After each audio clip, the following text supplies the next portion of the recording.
The following is a production of WCMP Sports.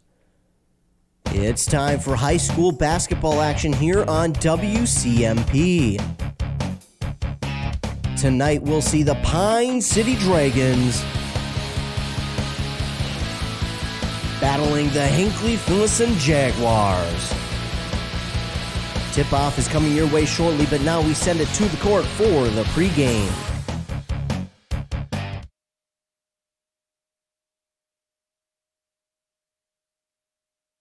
Welcome in, ladies and gentlemen, to tonight's broadcast of high school basketball here on WCMP. Of course, as you've seen in the open, it's the Pine City Dragons hosting the Hinckley-Finlayson Jaguars here in tonight's Great River Conference matchup in this boys basketball game. I'm Ethan Game Day Gilman, and I'll be bringing you all the action from tonight's contest here in the Great River Conference. The Pine City Dragons and Hinckley-Finlayson Jaguars just about set to go at it. And the Pine City Dragons did honor the senior parents here this evening, and the seniors as well as their management staff and their cheerleaders. So that's why we are starting a little bit late tonight. And if you heard the interview with head coach Kyle Allen on, I believe it was Tuesday, maybe Monday, on Monday, he kind of told you, that's just kind of how he likes to do it. Some teams do it at the end of the year and wait, but he does it kind of in the middle of the season. We're kind of unofficially at that midway point now of the season. We got about a month and a half, I think, of regular season play left. So not long before we reach playoffs. It just seems crazy to me that we were just talking about the fall sports ending and then coming into the winter sports here at the end of November, and now we're here and we're in January and talking about we only got about a month and a half left of regular season winter sports. So it has gone by way too fast, if you ask me. But I'm excited to be here this evening to bring you the action from this Great River Conference matchup again between the Dragons and the Jaguars. Ethan Game Day Gilman bringing you this action. Maybe you're listening to this game on the radio on 106.5 FM, AM 1350, or maybe you're watching it on YouTube via our website, WCMPradio.com. If you are watching on YouTube, be sure to like and subscribe. That way you get notified anytime that we go live with any local games. So you will get that notification, and all you have to do is click on it. But, of course, you can go to our website as well. Just go to WCMPradio.com, go to the Sports tab, click on Broadcast Schedule, and then click on the game that you want to watch because it'll take you directly to our YouTube. Or maybe the radio isn't coming in so well. You're up in the boonies, or maybe you're down in the cities. And I don't mean up in the boonies like Hinckley or Moose Lake. Maybe you're up, like Ely, Minnesota. Maybe you're up there and then the radio station just isn't coming in so well. You can also listen live on our website. Just go to WCMPradio.com, click on Listen Live on the radio station that you want to listen to. So we have that ability as well. Many, many opportunities for you to tune in live to this game. But as we take a look at these two teams coming in to tonight's game for the Hinckley-Finlayson Jaguars, they play in Double A. Yes, just last year, I believe it was, they moved to Class 2A for all of their sports, and now they play in Class 2A, and in basketball, they're in Section 7 Double A, while Pine City plays in Section 6 Double A. So Hinckley-Finlayson in Section 7 Double A is ranked 11th out of 16 teams. They're 1-3 in their Section, 3-8 overall. They score about 60 points per game and give up 70 points per game. And as we take a look at their section of play, as the Jaguars do play, as I mentioned again, in Section 7 AA, they got the year started off on the right foot with a victory over Bram, 74-40. And I think a lot of people seen that game and went, whoa, this team is just going to be outright dangerous. And I still think they can be, but since then they have only won 2 games, one of them being in a Christmas tournament up in Esco. They beat Duluth Marshall, not an easy team to beat by any means. And then after that Esco tournament, they came after the New Year, January 5th, they beat Mille Lacs on the road, 80-43. But they have played some tough teams as well. After their home opening win, they lost to Crosby Ironton, Howard Lake, Waverly, Winstead, and Aiken. All of those teams can easily be in the conversation for state at the end of the season and going into playoffs, and sometimes usually the top in their section. And as we take a look, as I mentioned, 1-3 in their section. 2 of those are section teams in Crosby, Ironton, and Aiken. And as we move down Duluth Marshall is in their section, so they did get that victory over them, but they also lost to Esco. So in their first 6 games of the year, they played 4 section games, and 4 of them. I can read 4 section games, and they won 1. Now, I'm not saying that to say, oh well, they only won 1. That's hard to do, especially early on in the season, especially because early on in the season, it still feels like you're trying to get things worked out and trying to iron out all the kinks in your team, trying to still find out your true starting 5, because sometimes that can change as the year goes along, and sometimes it does just for a night or two, just because to get a certain player to start, or it's senior night. A lot of times they'll have the senior start, and then after the first couple minutes, they'll get their normal starting 5 out there. So it all depends on what the scheme looks like for that night. But again, the Hinckley-Finlayson Jaguars now into the season, about 11 games, have got their lineup figured out, and again, they are on a 4-game losing streak, which they would like to end here tonight against Pine City. It'll be a tough one, but if they can do it, Hinckley-Finlayson, that would be huge for them on the season. Of course, they sit at 2-2 in the conference. Those 2 wins came against Bram, as I mentioned, and Mille Lacs, and the 2 losses came against Rush City and East Central. They kind of were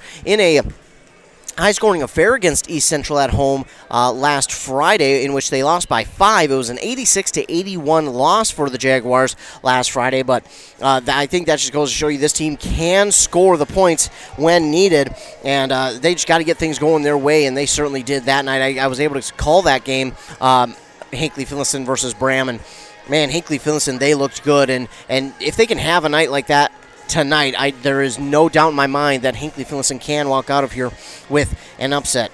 Continuing on with Hinckley-Finlayson, their 4-game losing streak came against Rush City, Malacca, Mora, and the aforementioned East Central.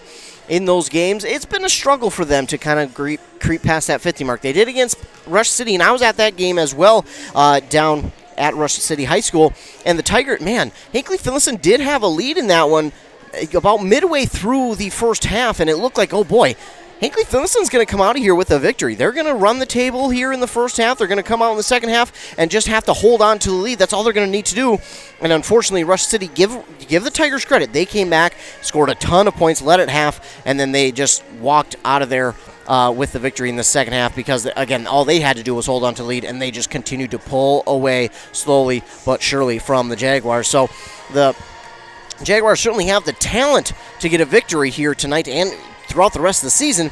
I think it's more of a matter of playing a full 2 halves the way they know they can. A lot of times, you go to halftime, you cool off from being warm, and it's the muscles, it's the bones, but just a momentum standpoint, a lot of times that your momentum can kind of just drain away from you having to take that break. For some people it doesn't, but I'm not saying that is the case, but sometimes it is, and hopefully Hinckley-Finlayson can get out of here and play a great game like we all expect. And then we look over to the homestanding Pine City Dragons. They are ranked 11th in Section 6 AA. They're 1-1 in the section, 5-6 overall in the season, scoring 62 points per game and allowing 57. Now, their 1 win came against Rush City here at home, and their 1 loss, that 1 loss came against Foley at home. And that was a tough one, in which they had, I think it was 2 or 3 10-point leads throughout the entirety of the game. They even had a 10-point lead in the second half, but Foley, again, you got to give credit where it's due, and we got to give the Falcons credit, because Falcons came and overcame that 10-point deficit to come out of here with a 2-point victory. And then, but for Pine City, it wasn't an easy start. 3 straight losses. They came and won 3 straight, and then it's been kind of loss, win. They lost 2 straight to Chisago and Foley, came back 1 against Ogilvie, lost last Friday to Duluth Denfeld, came back 1 on Monday against Mille Lacs, and now they're hoping to put together 2 straight here against Hinckley-Finlayson here this evening. Of course, a lot of times during the season, they will play the Great River Conference teams twice, and they will play Hinckley-Finlayson again, the second to last game of the season. That'll be February 23rd, and they will also play tomorrow night at the Target Center. We'll get more into that as the game goes on, and in the second half, we'll also talk to head coach Kyle Allen about it after the game in our post-game interview, as well as get an interview from our A&W player of the game, too. So stay tuned. We got a lot coming up here for you this evening. Of course, a great game, and I'm sure going to be full of a ton of action.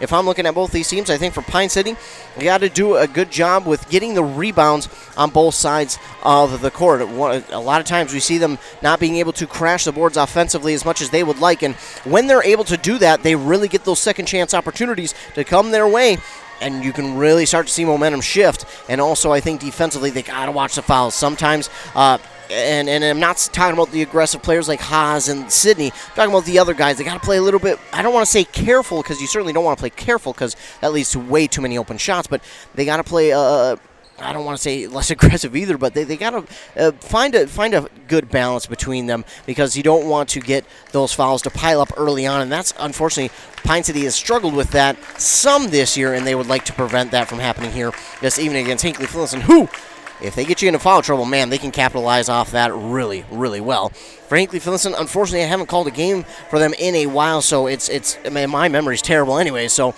but I think for Hinckley-Finlayson, I think they need momentum. If they can get momentum shifted their way early on, I think that'll be huge. Whether it's from a block, a three-point shot, a three-point play, fouls, whatever it may be, I think they need to get momentum going their way early and often, and just try and hold on to that momentum. Also, don't let Pine City get any open shots from the perimeter. That's one of the things that Pine City loves to get, and they key in on those and capitalize on those, especially if you continue to allow them to have those open shots. You need to make sure to shut them down from the perimeter, and then you can try and work inside and guard them from there. So the pregame festivities are over, and we'll get set for tip-off here inside Pine City High School after this commercial break, and we'll get our national anthem and our starting lineups. You're listening to Boys Basketball on 106.5 FM, AM 1350 WCMP. No appointment? No problem. Injuries and feeling ill don't always happen during normal business hours. That's why Wellia Health has urgency services open 7 days a week. Urgency Services in Pine City offers the care you need when you need it. Hours are now 9 a.m. to 7 p.m. 7 days a week. No need to call or make an appointment. Just stop in. When tomorrow isn't soon enough and normal business hours just won't do, you can count on Wellia Health to be there for you. Live life well at Wellia Health. Since 1967, Schmidt Construction, general contractor in Hinckley, has been where to go for all your building projects. Let Gerald Schmidt help you with designing, remodeling, or any new construction. Schmidt Construction specializes in residential home building, agricultural, industrial, and commercial buildings, with expert advice on all of your building projects and ideas. When you hire a contractor to take care of your building needs, you can't do better than Schmidt Construction, general contractor in Hinckley. 320-384-7901. Most Americans do not have a proper will or estate plan in place. Many of you listening have been putting off that important task for a long time. Stop waiting and contact Spear & Swanson today. Spear & Swanson can help you put together a tight legal estate plan to make sure the assets you've been working so hard to obtain get passed on to your loved ones in the way that best fits you. Spear & Swanson, attorneys at law in Pine City. Call 320-629-7586. That's 320-629-7586. Are you interested in a technical degree that can quickly help you land your dream career? Or maybe you've always dreamed of going to a 4-year college, but you'd like to start close to home. Either way, Pine Technical and Community College has you covered. PTCC offers more than 50 degrees in hot fields like healthcare information technology, advanced manufacturing, and business. PTCC is now accepting applications. Financial aid may be available online at pine.edu. Starting out or starting over, find your future at Pine Technical and Community College. Back here on 106.5 FM, AM 1350. I'm Ethan Game Day Gilman. I'll bring you all the action from tonight's game. Here between the Pine City Dragons and the Hinckley-Finlayson Jaguars. Taking a look at your starting lineups for the visiting Hinckley-Finlayson Jaguars, who are head coached by Dan Kreft. It'll be number 10, Trey Visser. Number 11, Seth Olson. Number 13, Griffin Steele. Number 25, Levi Degerstrom. And number 50, Jordan Masterson. The Jaguars are wearing their white away uniforms with the letters and numbers, black letters and numbers outlined in red. On the other side for the Pine City Dragons, who are head coached by Kyle Allen, it'll be number 14, Isaiah Haas, number 23, Luke Wilson, number 24, Lamont Sidney, number 31, Mason Charles, and number 32, Riley Cummings. Dragons are wearing their home green with their white letters and numbers outlined in black. Got that white stripe down the side. We're just about set for tip-off here inside Pine City High School. 18 minutes are up on that Embrace Orthodontics scoreboard. Embrace Orthodontics custom braces or Invisalign with 3 locations in Pine City, Lindstrom, and Cambridge. Find out more at embracemn.com. I want to thank all of you for tuning in here tonight, whether you're watching on YouTube or listening on our radio station at 106.5 FM, AM 1350. Thanks so much for tuning in here tonight. You are tuned in to what should be a great game here in the Great River Conference between these two teams. Hinckley-Finlayson getting their final words of encouragement and strategy before getting out onto the court. And they break their huddle, and here they come. Pine City will be moving right to left on your radio dial, and the Jaguars left to right. So here we go. It's Riley Cummings and Griffin Steele up at midcourt, and the Dragons win tip-off, and he'll give it off to Luke Wilson. Luke Wilson quickly up the court to Isaiah Haas, wide open 3 to begin the game, and it's just off the mark. Coming down with the rebound, though, is Riley Cummings, and Mason Charles tries to grab it, but it's going to hit out of bounds, and it will be last touched by the Dragons, so the Jaguars will get to start with it, or will get to inbound it, rather. They didn't get to start with it. And here we go. It's Olsen who will give it off to Visser on the far side. Visser back to Olsen on the near side. Olsen guarded well. Now he gives it off to Steele in the near side corner. He's double teamed. Bounce pass there to Olsen. Nice bounce pass, but it's going to be stolen away. He lost possession. Mason Charles with the steal. He's going to go up the court. Tried to get it to Lamont Sidney. Tried to go kind of back door, but Lamont Sidney was way too out in front, and Mason Charles just behind the pass intended for Lamont Sidney, so it'll be a turnover, and it will go back to the Jaguars. They're going to go with a full court press with the Dragons. Bounce pass here to Visser. Visser's double team. He nearly loses the ball, got it tipped, and now the pass here to Steele. He's going to get it up court to Masterson. Quickly up court to Degerstrom. Degerstrom tries for a shot. It goes off of his hands, out of bounds. Ball will go back to Pine City. Isaiah Haas was there providing defense for the Dragons. 17-16 to go here in the first half, and so far, nobody been able to get on the board. Luke Wilson will pass it near side to Charles. He's stuck now. He'll give it in the near side corner to Haas.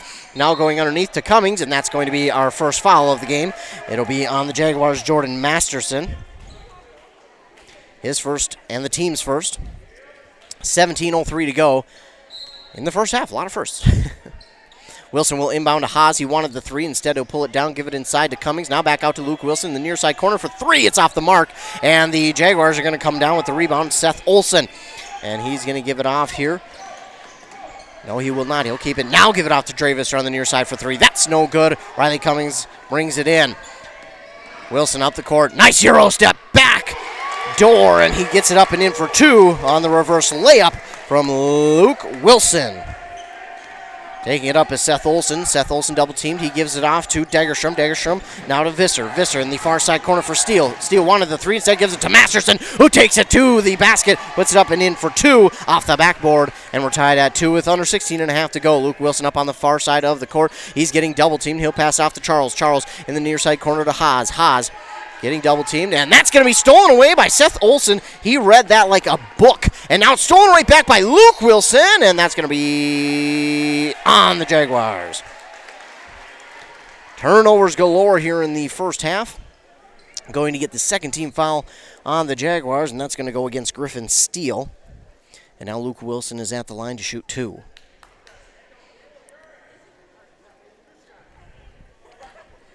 Two shots coming from Luke Wilson. And his first one is good. Makes it 3-2. 16:06 to go here, first half.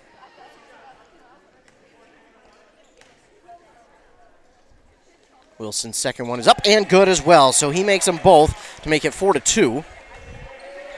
Olsen will look to inbound here. He does, it was Steele will look to inbound to Olsen, and now he gives it off to Visser. Visser quickly to Degerstrom. Degerstrom back to Visser, back to Degerstrom. Degerstrom going to pull up from short 2. It just flies across the net, and trying to be rebounded there by Mason Charles, but as he did, he grabbed it, and it kind of almost like he had something slippery on his hands, flew out of his hands, both of them, to that out of bounds, and it will go back to the Jaguars. So they catch a break inbound here, and now to Steele at the top of the key for 3. That's no good. Rebound up for grabs, and Lamont Sidney had it for a moment and had it knocked out.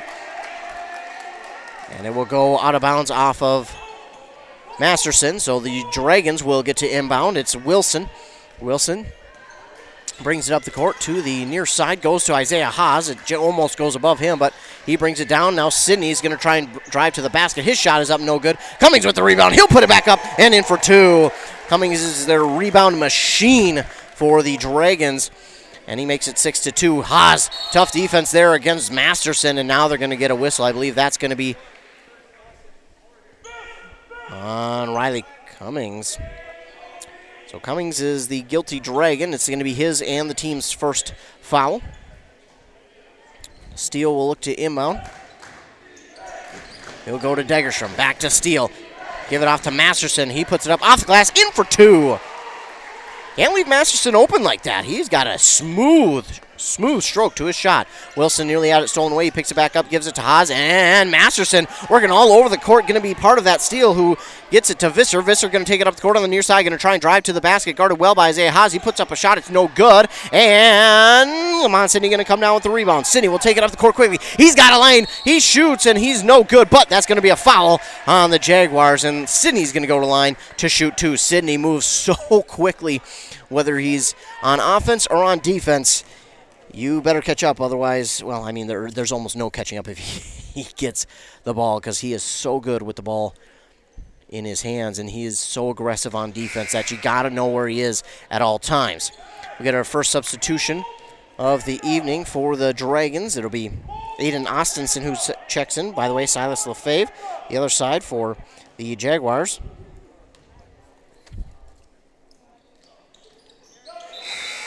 And Lamont makes one, so he makes one of two. Looks like we'll get a couple more substitutions here for Pine City. It will be trying to find the other number. No, I've seen, so there it is. Nick Plajek, number 33, checking in. He checks in, and Silas Lefebvre, it's stolen away by Luke Wilson. He's going to take it to the basket, up and in for two. An easy two there for Luke Wilson on the breakaway. On the steal, 14.5 to go. Dragons lead 9-4. And this one's going to be stolen away by Mason Charles. Charles going to take it to the basket. He lays it up and in for two. And it's 11-4. And the Dragons turning the heat up on defense with back-to-back steals that go for 4 points. Silas Lefebvre, great ball handler, but he loses it there. Oh, and nice job that time by Degerstrom to try and save the ball. But then he realized Mason Charles was running after it. So what he did instead is he threw it off of Charles to keep it alive for the Jaguars, and Degerstrom will inbound. But we're going to get a timeout first here, called by the Pine City Dragons. 14:15 to go here in the first half. Dragons lead 11-4 up on that Embrace Orthodontics scoreboard. Embrace Orthodontics, Dr. Sievers is committed to providing world-class orthodontic care in a friendly and comfortable atmosphere. You can start today at embracemn.com. A lot of action here in this first half between these two teams. Couple of turnovers. The turnovers have kind of been the story so far of this first half. These two teams have kind of kept themselves off the board, so to speak, because of those turnovers. And those teams will certainly try to look to clean that up here as this half goes along, and maybe that's what this timeout is for, so the Dragons can kind of, and you can kind of see they're playing a little too fast right now. Both teams are kind of playing out of themselves, so they're going to try and maybe settle that down. Maybe that's what this timeout was for. Quick pass from Lefebvre to Masterson. His shot, rare miss there from Masterson. And, of course, it's Cummings with the rebound. Wilson will take it up the court. Nice lane to the basket. That was blocked by someone. I don't know who. And then Lefebvre comes down with it. Possession arrow is going to face the Jaguars as Luke Wilson tied it up with Silas Lefebvre. And that's kind of a battle of the ball handlers right there. Luke Wilson and Silas Lefebvre, probably two of the best ball handlers in the conference we're seeing. Apparently handlers is a hard word for me to say. But probably the two best ball handlers in this conference between Lefebvre and Wilson. Meanwhile, it's Olsen who has it. He gives it off to Lefebvre, to Masterson, now to Degerstrom on the near side. Look for three, gives it back to Lefebvre. Lefebvre wanted the long three. He's going to give it off now to Visser. Visser on the far side. He's double teamed, gives it back to Degerstrom. Degerstrom, he'll slow things down just a little bit, all the way across the court to Lefebvre, and that's going to go off his hand, out of bounds. That one, Lefebvre was shooting back towards the perimeter, out of the near side corner, and that pass went behind him and just out of his reach, out of bounds. So the Dragons will inbound, and Plajek will inbound here to Wilson. Wilson looks for a screen from Plajic. He gets it. Wilson working up the court quickly. Gives it off to Aiden Ostenson, far side. He'll work up to the top of the key. He's guarded well in a double team. It's stolen away here by Degerstrom. And Degerstrom up and in for 2. It's the turnovers early on here in this one that have been the story. 11-6 is the score. Wilson going to be double teamed. He spins out of it and then throws it. Tried to get it to Nick Plajic underneath, but it went off of a Jaguar foot, so it's going to stay with the Dragons. They'll inbound it, and it now looks like we'll get a timeout called here by the Jaguars. So again, both teams playing very quickly, but they both might be playing a little too quickly.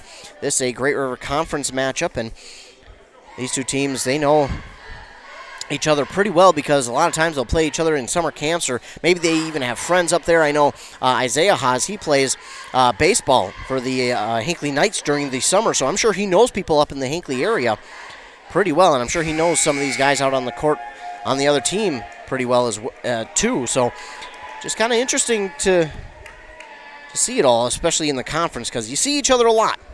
This will be the first of two games in which they'll see each other in. The next one will be up at Hinckley-Finlayson, like I mentioned, later on in the season. In fact, towards the end.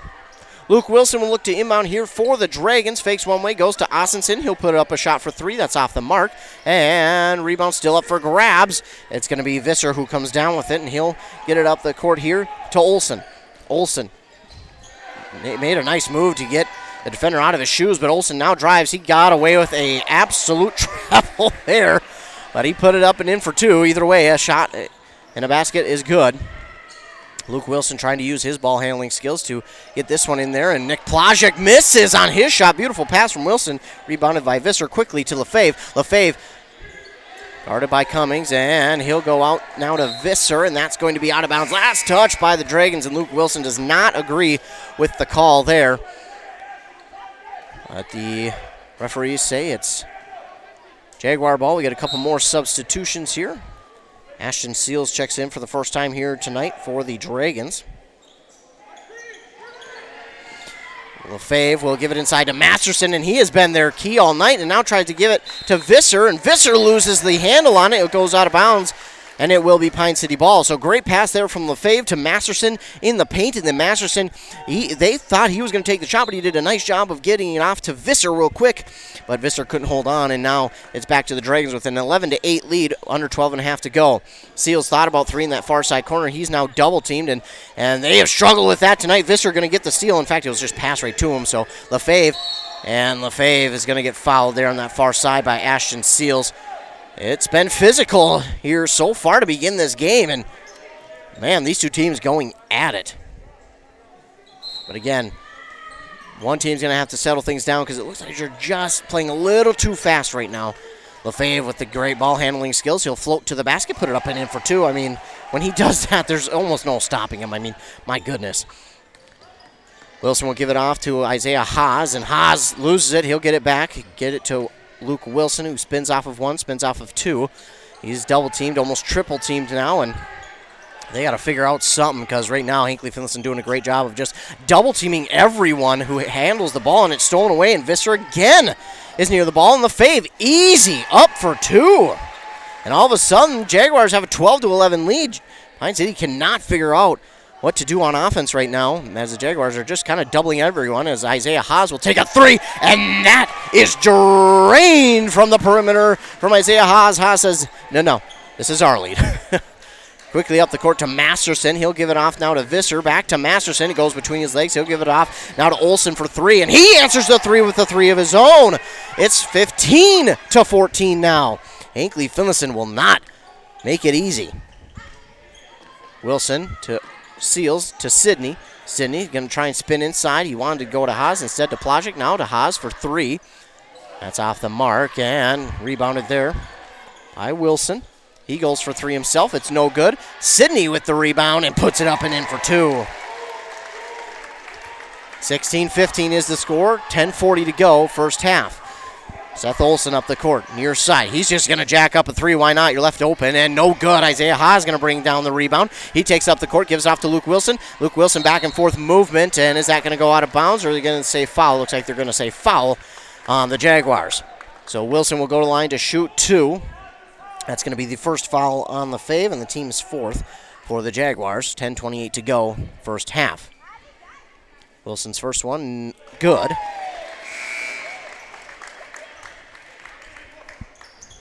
Checking in for the Jaguars is number 5, Chase Clare, and number 33, Everett Osmus.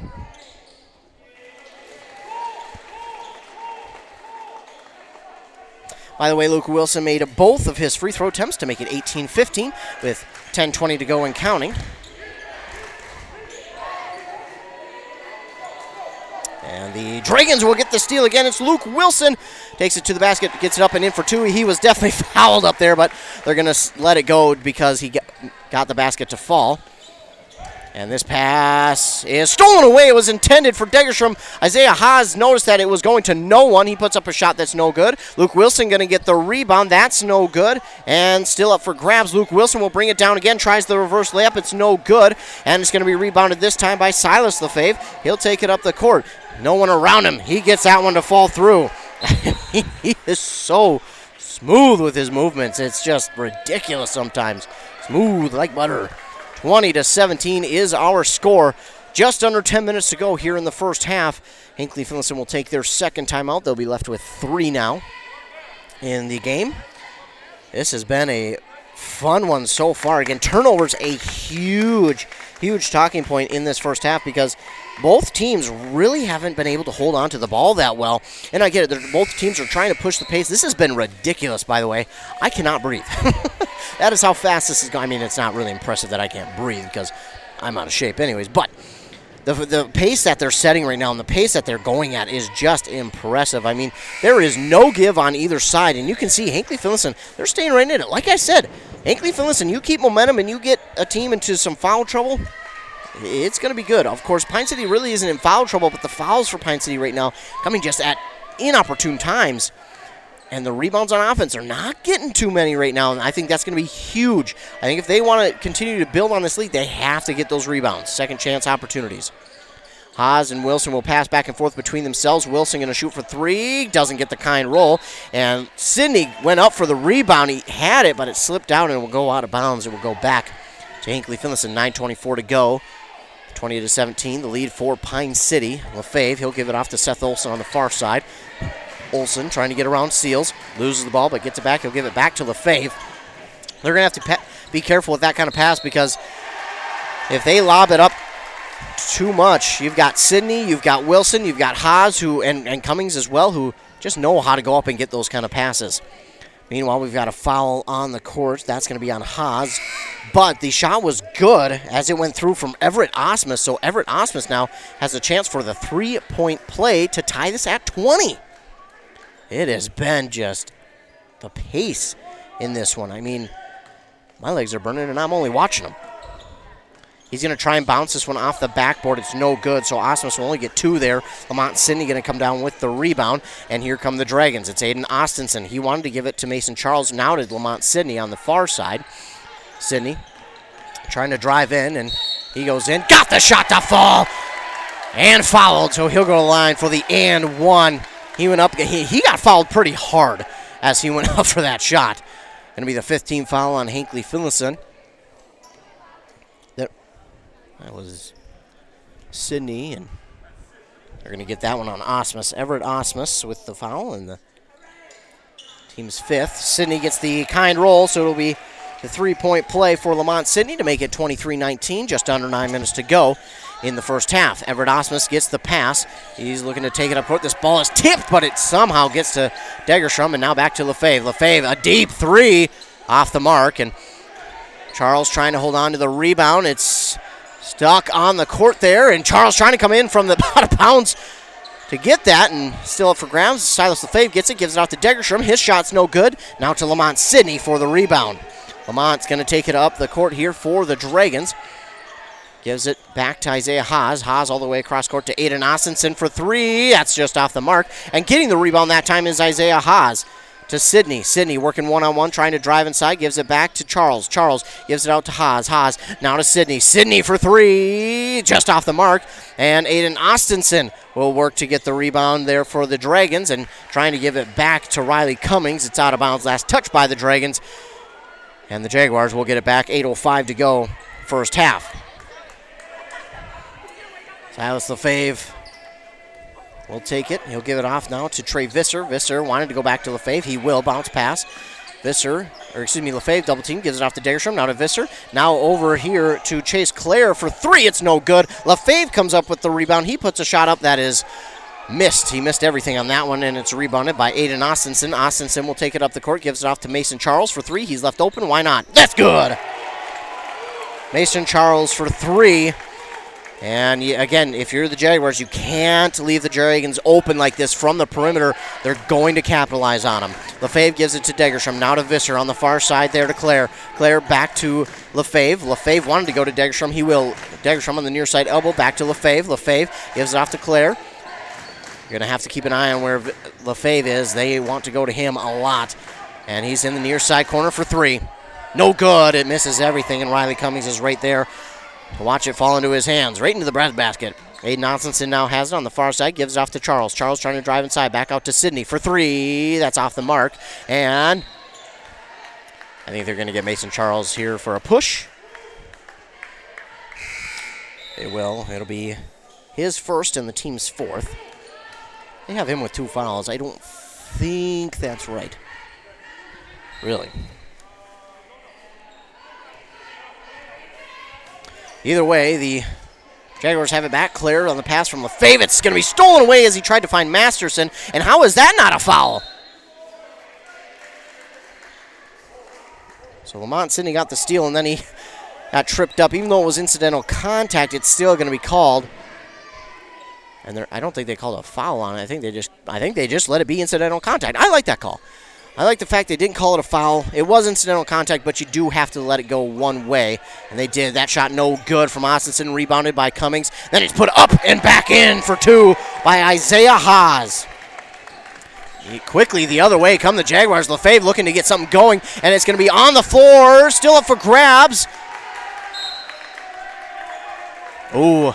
They're going to say it's out of bounds. Last touch by the Dragons.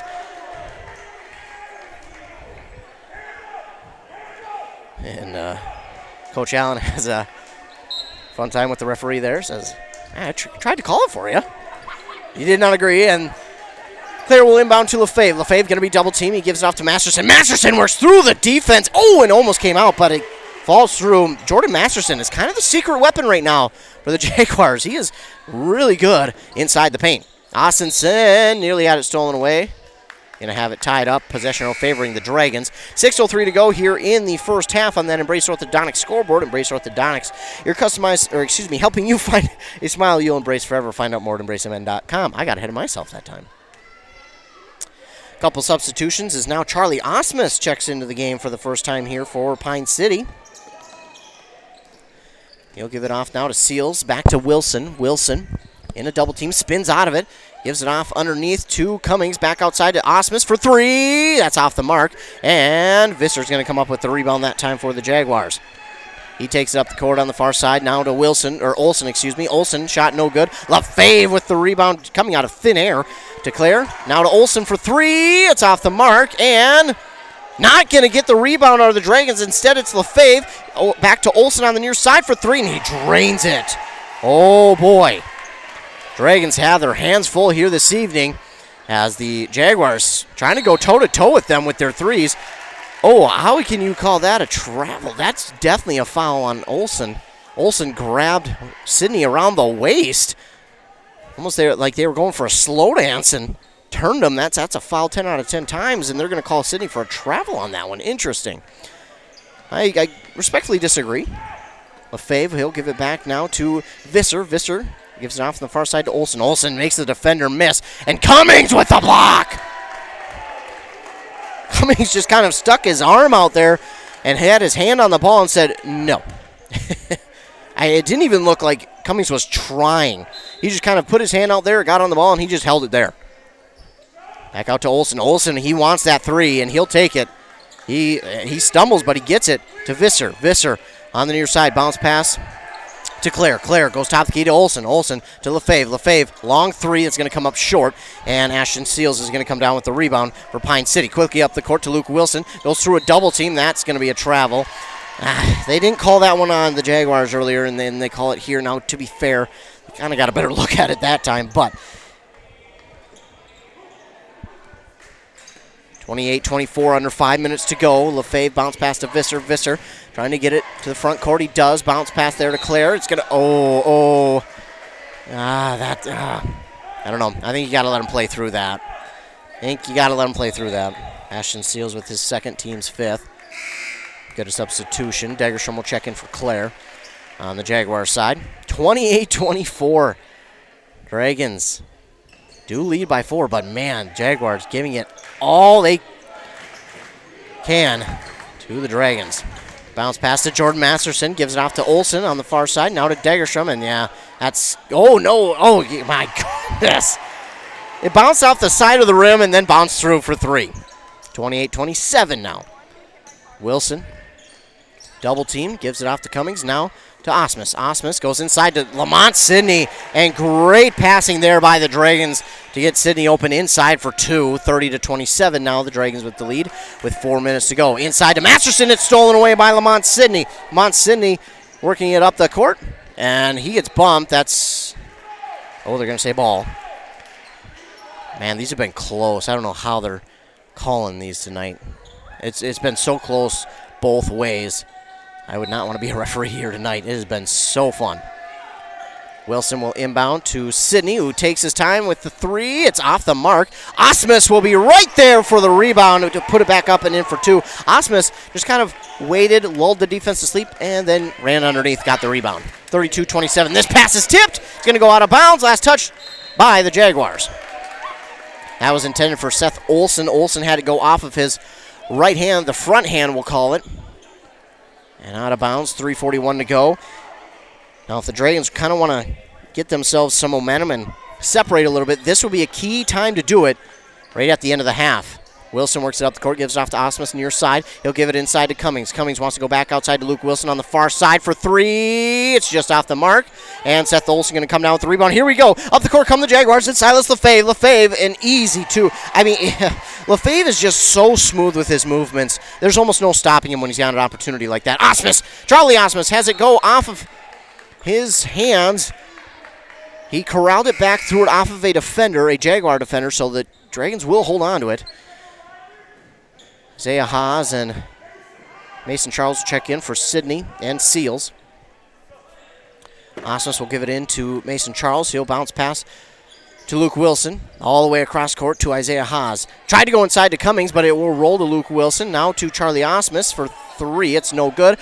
Riley Cummings going to get the rebound to Osmus. Now to Wilson. Wilson on the far side, trying to get a screen from Cummings. Bounce pass to Isaiah Haas. Now to Osmus. Charlie Osmus pass back to Haas, now to Wilson. Wilson looks like the Dragons will kind of slow things down with the passing here, trying to just switch the pace of this game, try and get momentum their way. Passing back and forth out of the Dragons. Haas, that's going to be no good. Lefebvre with an easy rebound there for the Jags. Quickly up the court, Seth Olsen to Degerstrom. And oh my goodness, beautiful passing there by the Jags. And they have brought it within 1, 32-31. Charles up the court, gives it off to Haas across the court to Wilson, and it's going to go out of bounds. Last touch by the Dragons. Wilson doesn't agree, but yeah, I thought he touched it last as well, and that's tough, man. The Jaguars right now. I told you, if they can get some momentum, there's no one saying that it's going to be easy, but man, if they got momentum going their way, they can have this chance. And that ball is up for grabs. It's Degerstrom who takes the shot, and Visser who comes down with the rebound. He gives it inside to Lefebvre.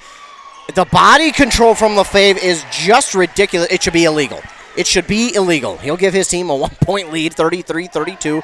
And again, you cannot give this Jaguars team a chance, because this is what they'll do with a chance. Osmus for 3. And he says, don't mind me, I'm just going to take momentum back for my team. 1:40 to go. First half, 35-33. It's been a wild one. Degerstrom far side. He'll give it off to Olsen. Olsen's going to step up for 3. And that's, oh wow, a rare miss there from Olsen. It's rebounded by Charlie Osmus. He'll give it up to Luke Wilson. Luke Wilson will switch directions, come to the near side. He'll pull up for 3. That's good. Luke Wilson says, all right, time to start pulling away here.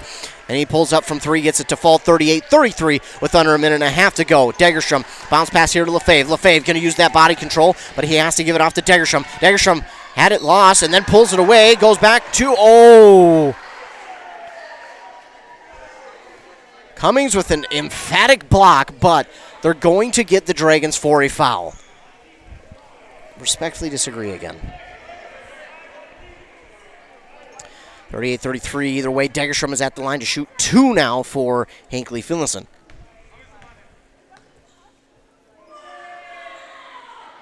And it rattles through for Degerstrom to make it 38-34.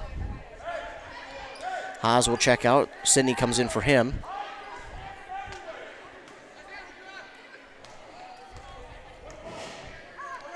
Degerstrom's second one is no good. That one rattles out, so he makes 1 of 2. Rebounded here by Lamont Sidney. He'll take it up the court, switch directions at the top of the key, give it off to Mason Charles for 3. That's going to be long. No good, and Masterson comes down with the rebound here for the Jaguars. Now we get a whistle and a travel call there on the Jaguars. I didn't see it. I was trying to write a stat down for Masterson for his rebound, give him credit for it, so I didn't see it. Looks like they might have called it on Degerstrom.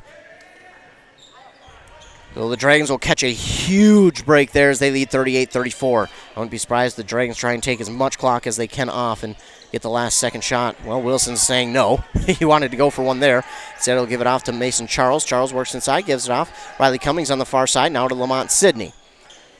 Sidney, top of the key, wants to drive inside. And surprise, no call. Even Sidney was surprised they didn't call him for that. Surprised there wasn't a charge call on Sidney that time, and again, he was even surprised, but he puts it up in for 2. Now Masterson, he's got it. He'll give it off to Degerstrom. Degerstrom going to drive just inside the perimeter. He stops, gives it off all the way across the court to Seth Olson. Oh, so what? So you're going to call Charlie Osmus for a foul there, but you didn't call Sidney down in the front court on the chart. I don't know about that one. I think they mean 4. So Charlie Osmus going to get his first foul there, and team 7th. I don't agree with that. Either way, Seth Olson at the line to shoot a 1-1 for Hinckley-Finlayson. The first one is through. Should there be any surprise that he made it? No. Seth Olson, between him and Lefebvre, have been 2 of their best shooters here tonight. So Olson makes 1. Can he convert them both? He will. Shouldn't have even been a question. 40-36, and the Dragons will certainly wait for that last second opportunity. Under 20 seconds to go, Wilson just taking his time up the court. Down in the front court with 10 seconds to go. There they'll go. They'll start and try and get that last second shot. Wilson's going to take the shot. It's no good. Rebounded by Olson, and now they got the last shot opportunity. Olson, he gets through the defense. It's no good. It was rebounded by Cummings before the buzzer, and that is going to be half. Dragons lead 40-36 at half, and my, oh my, the Hinckley-Finlayson Jaguars giving all they can handle to the Pine City Dragons. It has been a fun first half of play, and this second half should be just as exciting between these two teams. A much-needed break for both of these teams as we're at halftime. The Dragons lead 40-36 on that Embrace Orthodontics scoreboard. Embrace Orthodontics, your customized smile journey starts with a free consultation. The team at Embrace Orthodontics wants to make your journey as seamless and convenient as possible with custom braces or Invisalign.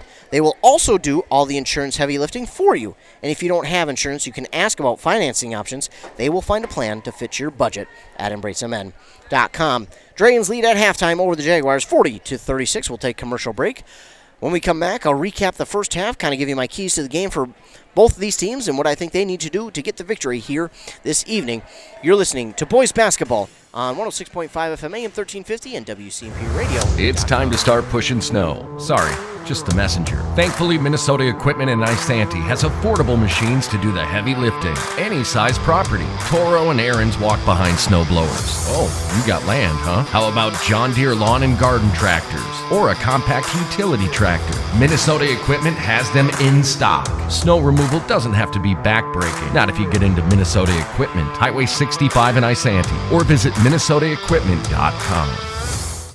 Hey, I'm Chad Greenway. When I was playing, I loved chasing down running backs. But you shouldn't have to chase your bank around when you're buying a home. Franzen Bank and Trust Mortgage Consultants will be with you stride for stride, like a linebacker on a running back, from pre-approval to closing and beyond. Let Franzen Bank guide you through the mortgage process. Learn more at franzenbank.com/getThere. Franzen Bank and Trust. Real people, real results. Member FDIC, Equal housing lender. A&W Restaurant Pine City is still making fresh root beer, that signature item since 1919. It's still made fresh and on-site with real cane sugar and a blend of secret ingredients. It doesn't get any better than this. Their world-renowned A&W root beer is a classic treat, and they can top it off with creamy vanilla soft serve to be known as the famous A&W root beer float. Now that's smooth, tasty, and refreshing. An American iconic A&W root beer float. It never tasted so good. A&W Restaurant Pine City. Come grab your root beer float today. Choose the right divorce attorney. Spear and Swanson will make sure the judge knows your side of the story. Let them help you with your divorce, custody, child support, harassment, or orders for protection. They also handle DWIs and other legal matters. The right divorce attorney does make a difference. That's why you need to choose Spear and Swanson, attorneys at law in Pine City. Call 320-620-7586. The mushroom melt is back at A&W. How does this sound? Sautéed seasoned mushrooms and onions with melted Swiss cheese on your choice of a juicy burger or grilled chicken. Then add golden French fries and a medium soft drink. It's the mushroom melt and fries combo at A&W. Now, top it off with a classic A&W root beer float featuring vanilla soft serve and made fresh root beer, all in a frosty mug. Or how about the A&W root beer freeze? Signature combos and delicious treats always at your local A&W restaurant in Pine City. No appointment? No problem. Injuries and feeling ill don't always happen during normal business hours. That's why Wellia Health has urgency services open 7 days a week. Urgency Services in Pine City offers the care you need when you need it. Hours are now 9 a.m. to 7 p.m. 7 days a week. No need to call or make an appointment. Just stop in. When tomorrow isn't soon enough and normal business hours just won't do, you can count on Wellia Health to be there for you. Live life well at Wellia Health. Since 1967, Schmidt Construction, general contractor in Hinckley, has been where to go for all your building projects. Let Gerald Schmidt help you with designing, remodeling, or any new construction. Schmidt Construction specializes in residential home building, agricultural, industrial, and commercial buildings. With expert advice on all of your building projects and ideas, when you hire a contractor to take care of your building needs, you can't do better than Schmidt Construction, general contractor in Hinckley. 320-384-7901. Back here on 106.5 FM AM 1350. I'm Ethan Game Day Gilman, and let's all take a breath after that first half. My goodness, does anyone else's lungs burn? My feet and my legs burn just from watching them go up and down the court like they did there in that first half. What a first half it was here between these two teams. It was fun, and I can't wait for the second half to start and see how this game is going to go. Neither team could really gain any advantage here in this first half. Just as soon as it looked like Pine City was gaining the advantage and they were going to start to pull away, it was Hinckley-Finlayson who came back, got some turnovers to go their way, got some fouls as well, and got the shots to work inside, and then Seth Olson came alive from three as well, which helped them in a big part of this first half. But it is a 40-36 lead at halftime for Pine City. And looking at the stats for Hinckley-Finlayson, leading the way was both Seth Olson and Silas Lefebvre with 10 points, 8 for Levi Degerstrom, 6 for Jordan Masterson, and 2 from Everett Osmus. Leading the way rebound-wise, Silas Lefebvre, he had 5 of them, and he comes off the bench scoring 10 points and grabbing 5 rebounds. That is pretty darn impressive. They had 5 total steals in that first half and 5 team fouls. They had 3 steals from Trey Visser alone, so pretty impressive there for the Jaguars. On the other side for the Pine City Dragons, leading the way for them was Luke Wilson with 13, 10 for Lamont Sidney, 5 for Mason Charles, Isaiah Haas, and Charlie Osmus, and 2 for Riley Cummings. Riley Cummings led the team there in that first half with 8 rebounds. They had 7 team fouls, 1 block, and 8 total steals. Now, I did not get a number, nor could I have gotten a number on the turnovers in that first half because it was too crazy. There was no way I was going to be able to. I barely kept up with the stats as it was. So, but the turnovers are the talking point, I think, for this first half, along with the pace. But between those two things, you've got to look at both these teams. First of all, this is a much-needed break. Both these teams have definitely needed this break here at halftime to kind of go in, catch their breath, and kind of just go over the game plan and what they need to do here in the second half to come out of here with the victory. That's what I think they're both going into halftime talking about.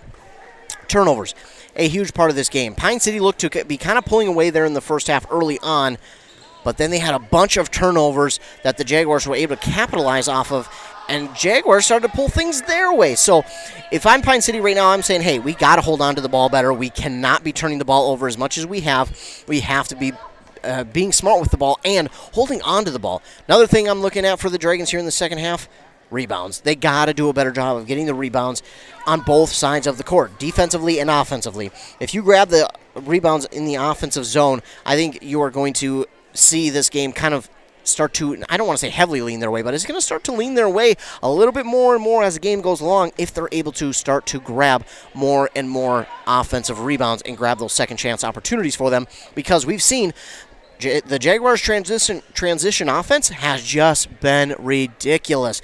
Their ability to get from the backcourt to the front court seems like a blink of an eye, and I'm already going, what's happened? And I'm trying to catch up.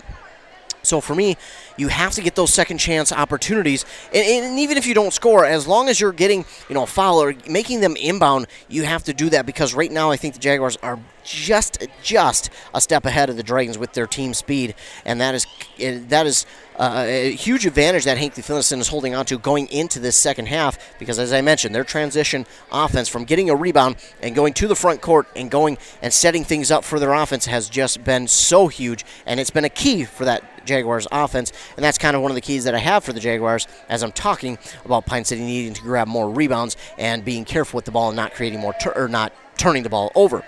For the Jaguars defense, I don't mind what they've done on defense here in the first half. I think it's been good. What they've done is they kind of played a double man kind of scheme where it's kind of been they've doubled up the ball handler. Usually it's Luke Wilson that they'll double, and I mean he should be doubled anyways, but they'll double up Luke Wilson, Lamont City, whoever has the ball at that time, they'll double up.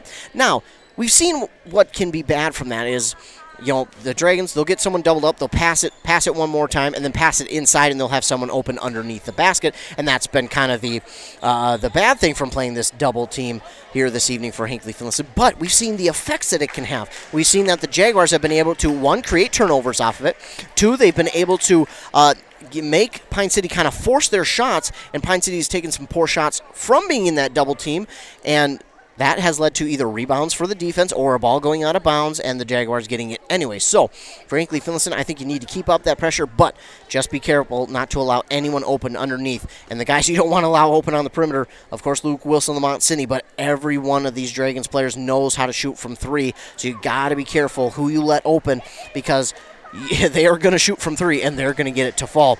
We've seen the same thing with Hinckley-Finlayson, though, because Seth Olson, he hit 2 threes there in that first half. They're lucky he didn't hit another one, but he hit one. Dagerstrom hit one. I'm surprised no one else did, but got to watch out for their guys. And then a secret weapon that I mentioned, Jordan Masterson. He was kind of their secret weapon in the paint, and he came out and scored 6 points in that first half, and I don't think Pine City expected that. He's a huge presence down there in the paint that it just creates problems, because it's just kind of a schematical nightmare right now for the Dragons. He kind of gets lost. He doesn't make too many plays with his hands on the offense. He just kind of sits and waits. That's kind of what he does, and he'll wait underneath. And he doesn't do too much. He just sits and waits, and he does such a good job. We're going to tie up the ball here off the inbound. Steele will get it tied up between Luke Wilson and Riley Cummings, so the ball will go back to the Dragons as I try and finish my thought here, but it's going to be a fun second half. I cannot wait to see how this one turns out. Luke Wilson will work it up the court now. They're going to stick with that double team. He's going to spin. He spins off of one, but not the other. It's going to go out of bounds. Last touch by the Jaguars. No. They say last touch by Pine City. Wow. I thought it was off of a Jag, but referees say it was off of a green. Olsen will bounce pass here, looking to go inside. That ball is on the court, up for grabs. It's going to be officially stolen away here by Mason Charles, and he's going to give it off here. No, he will not. He'll hold on to it. His shot is up, no good, and it's going to be blocked, knocked away, taken by Jordan Masterson. Then no good on the shot the other way, and it's Lamont Sidney with the rebound. He's going to take it up the court. It's a 1-on-2 opportunity. He tries to split the defense. His shot is up, no good. In fact, he was fouled on his way up, so he'll go to the line to shoot two. Hinckley-Finlayson going to get the first foul here of the second half. First half starting just like that, or second half starting like the first half did. They're going to get Dagerstrom for that foul, his first in the entire game. But neither team willing to give up on the fast pace that has been set, and Both continuing to try and keep that fast pace despite maybe needing to settle down just for the shot part of it. Lamont Sidney can't get the second one to fall. And do we get a timeout or is that going to be a foul? Oh, they're going to... Oh, I got to disagree with that one. I think you got to call a jump ball there. I think they both had the right to the ball, and they both tied it up. I didn't see a foul. Either way, quickly up the court go the Jaguars, and that has been the problem for the Dragons here tonight as a shot from Degerstrom is no good. A rebound here by Masterson, and then put back up and in for two from Seth Olson. Wow. It's just been so easy for the Jaguars to get up to their front court tonight, it seems like. And no way. No way. Isaiah Haas is going to get called for a moving screen. Disagree with the call again. I disagree a lot. Let's face it, I disagree a ton. And I'm not trying to pick on the referees. That's not what I'm doing. More or less, and that pass is right to Isaiah Haas. He'll get the steal. But more or less, I think it's just been the inconsistent of the calls. They're going to say the foul's on the floor as Luke Wilson went up for a shot. I think the inconsistency tonight on the calls has just been my problem. It's been one way or the other way. Hasn't been real super consistent. And again, I'm not picking on the referees here. They do a good job. They have a tough job, and they take time out of their busy schedule to volunteer and do this. So they don't get paid like the professional referees do. And Montseny had it poked out by Trey Visser. He goes to get it, but he dribbles it on the boundary line, so we'll go back to the Jaguars. And this is what we've seen in the first half. Both teams struggling to hold on to the ball. Neither team can really get any kind of momentum going for their side because turnovers have been an absolute issue here in this game. Both sides. Neither team can hold on to the ball real cleanly. It's Olson who has it. He'll give it back to Trey Visser. Visser on the far side. He'll give it back to Olson. Olson stands on the near side elbow. He'll get a screen and work to the top of the key for three. That's blocked by Mason Charles. And now the Dragons take it up the court. Sidney dribbles through a couple of players, goes underneath to Riley Cummings, who puts it up and in for two. That was a tough pass, but a beautiful pass either way to Riley Cummings to make it 43-38. Under 16 minutes to go here in the second half. Visser, he's guarded by Charles, and Visser maybe looks for a screen. No, he'll give it off to Olson instead. Now over here to steal. That pass is knocked away, stolen away by Mason Charles. Charles will take it to the net, try the reverse layup. That's no good. It's going to be rebounded there by Seth Olson. Kind of an easy rebound there for Seth Olson. That was a tough shot for Mason Charles. He will, like a bullet train, work back up the court. And now the shot from Seth Olson's no good, and we're going to get a foul here on Pine City. Oh, that's on Haas. That's his fourth. He'll go to the bench and probably sit for a good amount of time. Seth Olson will go to line to shoot two in the meantime.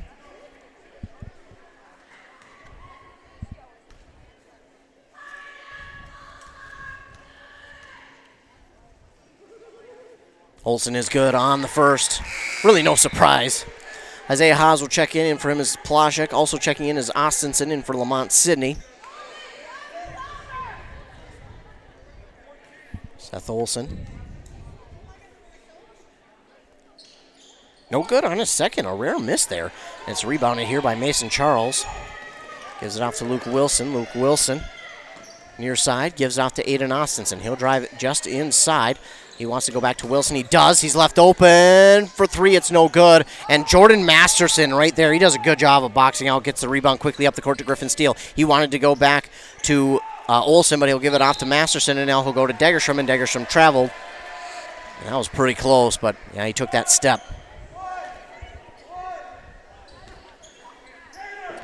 Austinson will inbound here to Luke Wilson. 43-39 is the score. Under 15 minutes to go in the second half. Luke Wilson's going to be double teamed. He's trying to work in between them, and he got between them, but looks like we'll get a timeout called here by the Dragons and head coach Kyle Allen.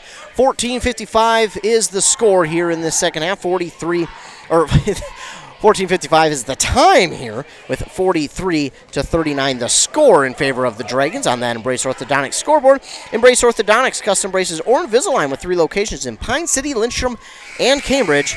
EmbraceMN.com. Dragons just get a quick kind of adjustment, it looks like, and they'll be back out onto the court. Meanwhile, if you're looking for a Wild update, they're down 5-2, so may not want to hear too much about that. The Timberwolves trail at halftime to the Raptors 76-66. Man, those two teams, you talk about inconsistent. Those two teams cannot seem to find their identity this year. But back to this game, because this is a lot more fun. Luke Wilson will get a pass from Austinson, now to the near side to Cummings, back across the way to Austinson. He'll go back to Cummings in the far side corner. He's double-teamed, and he'll bounce pass to Nick Pelagic. He's going to be double-teamed. That'll tie it up, and possession arrow favors the Jaguars. That's all they're doing right now is whoever has the ball, the Jaguars are double-teaming, and if you're Pine City, right now, it's tough because you can't dribble too much because you're going to have the ball stolen, but if you pass and if you get someone open, well, more times than not, you're going to get someone open, and even if he gets covered real quick, one more pass is going to find someone else open, and that ball is going to go behind, and that will be out of bounds. Intended for Olsen, but it will roll past him. It will go out of bounds, and it will be Dragon Ball. Another turnover here. If I had to guess, I'd say we have about 25 turnovers here tonight so far. And there have just been a plethora of turnovers. Inbound pass to Aiden Austinson, who gets hot right away, puts it up and in for three. 46-39 is the score. 14 minutes left here in the second half. Olsen, he can't pass it back. He established himself in the front court, so he has to get it to Degerstrom, and Degerstrom has it knocked away by Mason Charles. It'll go out of bounds. It will stay with the Jaguars. Meanwhile, Ashton Seals. Oh, Isaiah Haas? And Lamont Sidney will check back into the game. Interesting that Haas is back, and he has 4 fouls, but they trust him to be back out there. Again, remember, he's a physical player, so interesting that they have him out here with 14 minutes left to go in the second half. Meanwhile, Visser will get the ball inbounded to him. He'll give it to Masterson. He fakes the give to Olsen. Now gives it to Griffin Steele. Steele gives it over to Olsen. Olsen makes a man miss. Looks to go.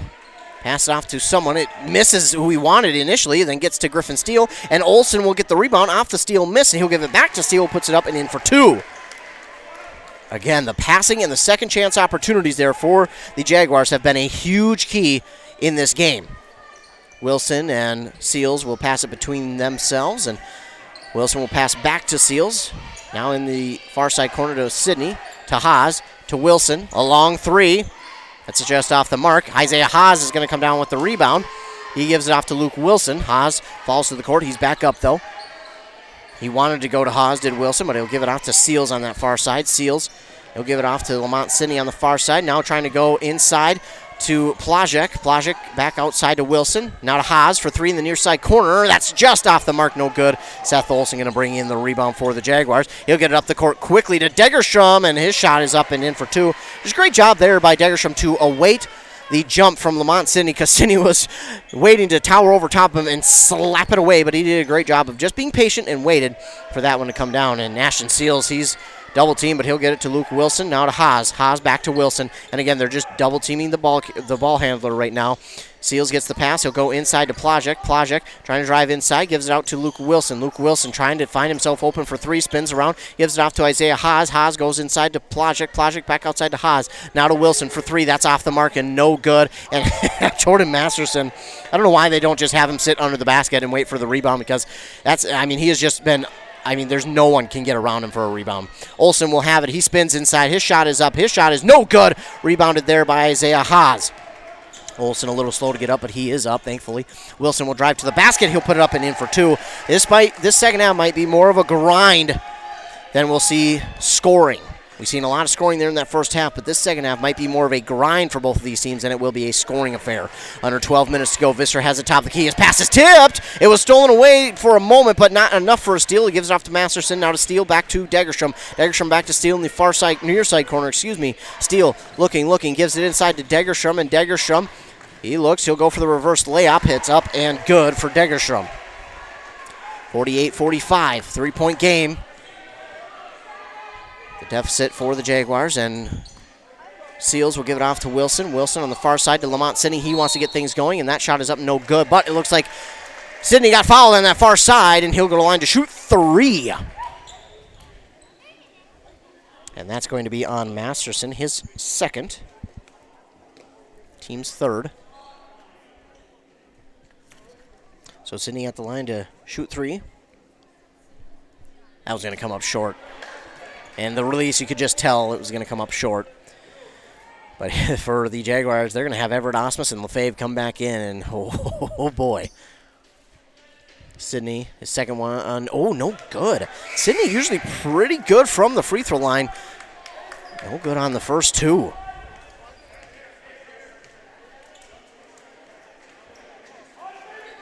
Couple substitutions here for both teams, and keynote LaFave back into the game for Hinckley-Finlayson. 48-45. Shot is up and good from Sydney. So he makes 1 of 3 there, and it's now a 4-point lead for Pine City. Trey Visser has it, gives off to Steele, back to Visser. Visser driving inside, bounce pass there to Osmus, and a block there from Lamont Sydney. We've been kind of waiting all game for that one. Austinson going to drive inside. Oh, look for Cummings. That is going to go behind Cummings, but it was only because it went off a foot of a Jaguar out of bounds. So the Dragons will hold on to it. 49-45. Again, this is going to be a fun end of this game. Inbound pass here to Sydney, looking to make up for the 3 throws. Miss, no good. And how in the world are you going to call Cummings on the foul there? How? There is no way. My goodness. The 4 team fouls now for Pine City. 10:55 to go. Just been a little bit of the inconsistency on the calls. That's bothersome here tonight. And again, give credit to the referees. They do a great job of being out here, taking time out of their day to do this. They volunteer their time to do this. Now it looks like Dan Cruft getting an explanation on something. I think what he's wanting is goaltending on the last Sydney block. And it's not. It hit the backboard first, and he's saying, oh, why isn't it? And he got his explanation, so we'll be back to play. Steele will give it off on the far side to LaFave, and LaFave gives it to Visser. Visser now to LaFave, inside to Steele, to Visser, on the far side to Steele. No good on the 3. And so you called him for the foul on the last one. You don't call him for the foul. It's been inconsistent tonight, and that's just, you're okay when it's consistent, but the inconsistency is the problem. Meanwhile, that's going to be a tie, a jump ball. So the ball will go back to the Dragons as the possession arrow favors them. Austinson and Charles will pass between them. Now give it off on the far side corner to Lamont Sidney. He wanted to go inside. And oh my goodness, how is that not oh my goodness.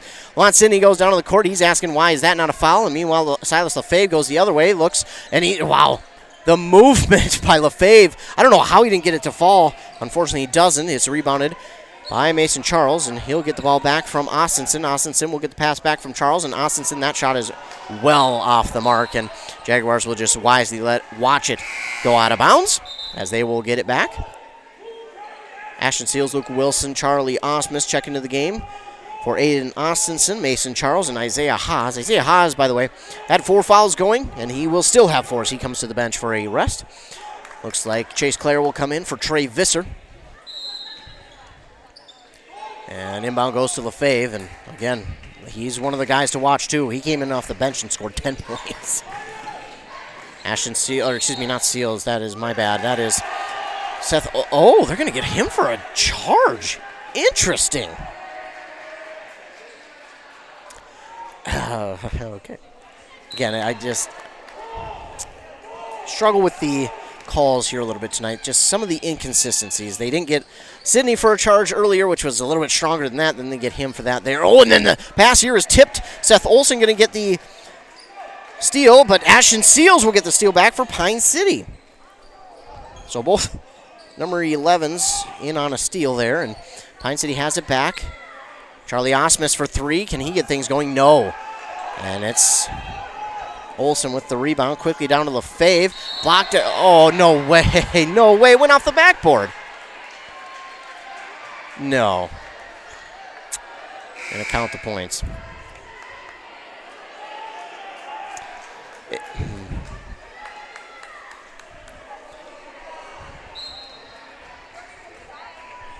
A little bit inconsistent here tonight. A little bit too inconsistent for, I think, a lot of people's likings. Either way, if they're going to call it goaltending, that was the same block he had on the other one, and they called it that time. I do not understand. Lamont Sidney looking to make up for it there with a 3. But here come the Jaguars quickly up the court. Get it inside to Osmus. Now to Steele. Steele, who we had Claire open on the near side corner. He didn't give it to him. Now they will, and now he'll give it back to Steele. Steele all the way across the court to Degersham. Degersham wants to go inside, but he waits. He'll pull back out, go in across the court to Lefebvre for three. That's going to be off the mark, and rebounded by Claire. And he puts up a shot that's no good. It's going to be taken back by Seals, and the ball still up for grabs. Coming away with it is Lefebvre. I think that's a steal, and his shot is no good. And foul here on Pine City.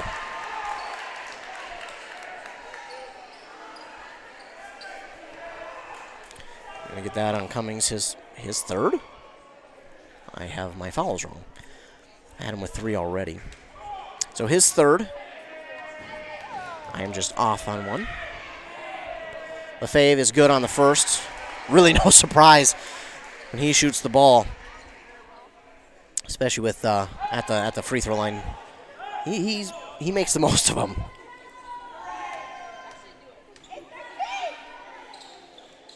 And good on both. 52-49 with 8.5 to go here in the second half. Dragons with the lead, but Hinckley-Finlayson, man, they have been right there this entire game. Sidney wanted to go for 3, gives it back to Cummings. Now to Luke Wilson on the far side for 3. That's going to come up short.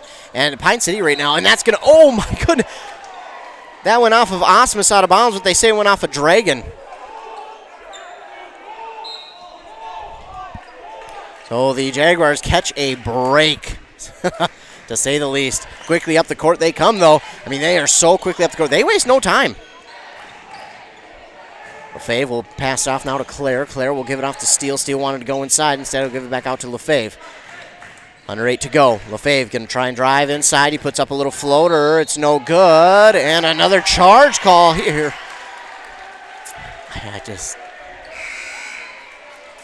trying to understand how they're calling this one, but just when I think I got a beat on it, calls go a different way. So the Dragons will get it back, and they'll work it up the court with 7:45 to go. Wilson has it now in the front court. He'll bounce pass here to Charlie Osmus. He looked back to Wilson. He will go back to Wilson on the far side. Far side corner to Charles. Wilson now to Osmus. Osmus wanted to go to Haas, but he'll go back across the court to Luke Wilson. College threes, no good. And up for grabs, it's Riley Cummings who brings it down. Cummings will shoot it back out to Charlie Osmus. His shot is no good. It's been the rebounds right now for Pine City. I mean, you couldn't buy one if you're Pine City right now. Visser and Masterson will check in for Steele and Osmus, Everett Osmus, that is. But that ball will go out of bounds. Last touch by Hinckley-Finlayson, and the Dragons will have it. So the Dragons will have it up the court, and Luke Wilson, far side 3, no good again. Ball up for grabs. Osmus comes down with the rebound. Luke Wilson will stand on the far side, pass it back to Osmus, going inside to Cummings, and that ball is poked away, going to be stolen away by Chase Clare. And, nearly stolen away by Wilson, but he gets it to Degersham, and Degersham stand on that far side, gets a screen. No, he goes the other way, going to work inside, and that's another charge, but that one, that's a good call because Isaiah Haas was there in plenty of time. So that was one of the first ones I agreed with. And we're going to get a timeout here. I believe called by Hinckley-Finlayson. The foul going to go against Degersham.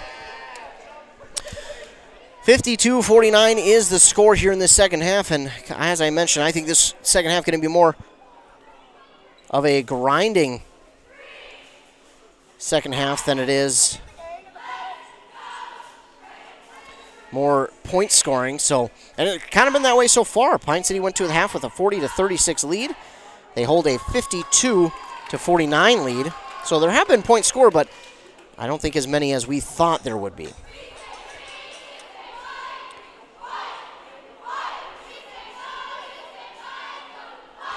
So the Jaguars take that timeout. They'll be left with 2.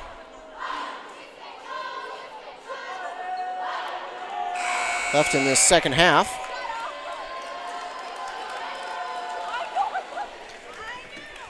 Dragons back out on the court. Jaguars getting their final words of encouragement and strategy. There's the buzzer, final buzzer, as the timeout is over. 52-49, under 7 minutes to go. Inbound will go here to Luke Wilson from Charlie Osmus. Wilson will give it back to Osmus here on the near side. Back to Wilson. Wilson on the far side. To Osmus now on the near side. He wanted to go back to Wilson. They're going to pressure him, and he'll give it back to Wilson. Wilson stands top of the key. He looks for a screen. He gets the screen, but Jaguar defense does a great job of getting off of the screens, and Isaiah Haas has it to Cummings. Now back to Luke Wilson for three. That's off the mark. Can't get the friendly roll, and I think we're going to get a foul here. Oh, on Cummings. It's going to be his fourth. So Cummings and Haas both have 4 fouls. That's going to be key because Cummings has been their rebound machine. He couldn't get it there. And like I said, Pine City right now just can't seemingly buy a rebound. So give credit to the Jaguars because they are making it difficult inside. And big reason why is Jordan Masterson. He has made a huge difference, but their team just gets great positioning. Here comes LaFave up the court. He gives it off on the near side to Degerstrom. Now back to Visser. Visser trying to work away from Wilson, and Wilson, he doesn't like that call. He kind of smiled about it as if like, hey, what am I supposed to do?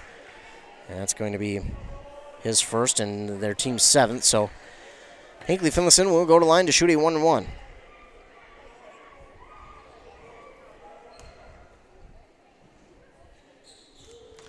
At the line to shoot the 1-1 is Trey Visser. Gets this one to fall as it hits the back of the rim, and it will fall through. 52-50. Mont Sidney checks in for Aiden Austinson.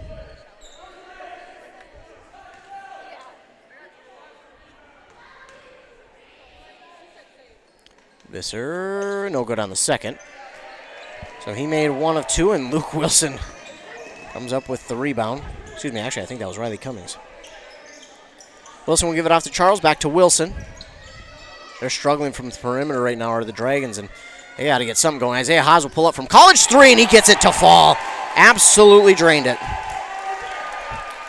55-50, the Dragon lead, and a little bit of full court, more or less 3/4 court pressure. Degerstrom will get it back to Visser. Visser to Masterson. Masterson will bounce it back out to Degerstrom for 3. That's no good.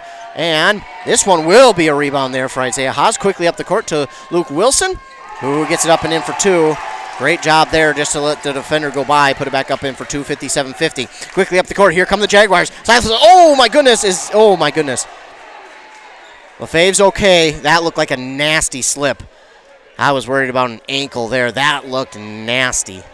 Oh, and they're going to get a foul on Pine City for that? That was definitely away from the ball. It's going to go against Mason Charles with his 3rd. Team's 8th. 1-1 for Silas LaFave, and he's pretty automatic. And through. Not surprised. Silas LaFave is, huge from the free throw line. If you get him there, let's just say you don't want him there if the game is on the line, if you're the opposing team, because he does such a good job. And the announcer's jinx comes into full effect. Wow, I apologize. Mont Sidney will get the rebound. The announcer's jinx, if you believe in jinxes or don't, I personally don't, but you can't help but wonder, man. You talk up a guy, and then something like that happens. It's kind of funny how it works. Luke Wilson will pass off to Lamont Sidney, and he gets it through for 3. Lamont Sidney with a huge 3 there to make it 60-51, and all of a sudden Pine City finding a little bit of a rhythm here. As LaFave works it up the court, gives it off to Degerstrom on the far side. Degerstrom trying to get around Haas. Haas has to be careful. He's got 4 fouls. Now into the far side corner for Visser. Back to Masterson. Now Claire at the top of the key, getting the offensive play call from his head coach, Dan Kreft. He'll now give it off to Visser. Visser on the far side looks for a screen from Masterson. Visser trying to drive inside. He goes back out to Masterson. Masterson brings in the pass one-handed, gives it back to Claire, top of the key. You can hear the student section getting into it for Pine City. Claire bounce pass to Masterson. Masterson goes inside to LaFave. It's stolen away by Isaiah Haas. Haas with one hand brings it in. Now Lamont Sidney will work it up. His shot was blocked or something, but he gets it, and Cummings will get it back. He'll give it to Charles, and as Charles went up, he was fouled, and he'll go to line and shoot 2. That's going to go against Masterson. Masterson with his 3rd, team's 7th. Under 4 minutes to go. Just under 4 minutes, 3:59. Charles is good on his first. So Mason Charles makes it a 10-point game, and Seth Olson, he's going to come back into the game for Chase Clare, and he's probably the guy you want in here down the stretch. He opened up the threes for the Jaguars in that first half, and they'll probably look to get him the ball. Mason Charles, goes 1 of 2 there. Lamont Sidney with the rebound. Gives it off to Isaiah Haas for 3. That's going to be no good. Riley Cummings will get the rebound there. And Charles back to Haas. He dropped it. He wanted the 3. He had it, but he'll give it off to Luke Wilson. Top of the key. Working on those ball handling skills, and he'll give it off now to Haas on the near side. Back to Wilson. Wilson gets a screen from Cummings. He step backs for 3. No good. And Mason Charles with the rebound. Back to Wilson for 3, and that's through. Mason Charles for 3, and all of a sudden the 3-point shot starting to heat up for Pine City as they lead 64-51 now with under 3.5 to go. But here comes LaFave, and the Jaguars certainly not out of it. He gives it off to Seth Olson. You want it in his hands or LaFave's or even Masterson. You give it down to Masterson in the paint. He has been huge down there. I mean, he hasn't missed really. LaFave for 3. It's no good. I thought Masterson came up with that rebound. I think they got to talk about this to see who that was off of. I thought it was off of Pine City. It is. Great job by the referees. They're coming together to talk about it. Not one making a decision or other. They just come together, they talk about it, and they say it's Jaguar ball. Love that referees do that. It's just, if you're unsure, might as well talk about it. Inbound here to Seth Olson. Seth Olson's just going to drive inside. It was blocked from behind. And that's going to be Haas's 5th. So Haas tried to come from behind and knock it away and got just too much of a hand. That's tough. Isaiah Haas, a very physical defender.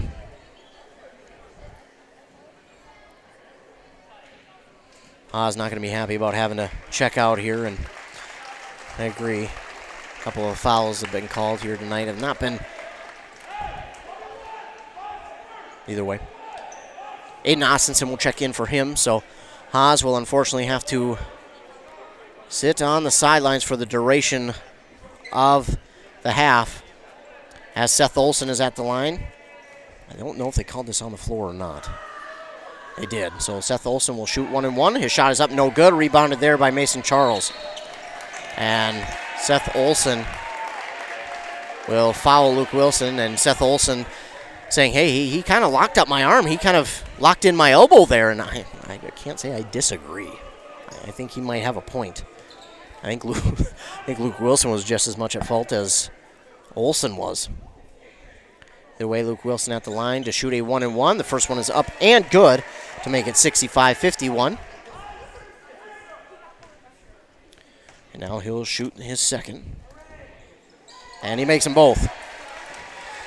66-51. Dragons lead by 15 with 3 minutes to go, and it looks like we'll get a timeout called here by Hinckley-Finlayson with exactly 3 minutes to go. Dragons lead 66-51 on that Embrace Orthodontics scoreboard. Embrace Orthodontics, Dr. Sievers is committed to providing world-class orthodontic care in a friendly and comfortable atmosphere. You can start today at EmbraceMN.com. Also, they help you find a smile that you will embrace forever. Go ahead and go to their website to find out more at EmbraceMN.com. 106.5 FM, AM 1350, the site for tonight's game, or maybe you're watching it on our YouTube via our website at WCMPradio.com. Everything Game Day going. Thanks so much for joining in. It's been a fun one. It's been tough at points for these teams. Hinckley-Finlayson trails by 15, and how we got there is just one of the big reasons why we got there is the 3-ball started to come alive for the Pine City Dragons. They have hit 4 here in the second half. Austinson, Sidney, Wilson have all hit them here in the second half, and that's been a big reason why they have all of a sudden pulled out to a 15-point lead.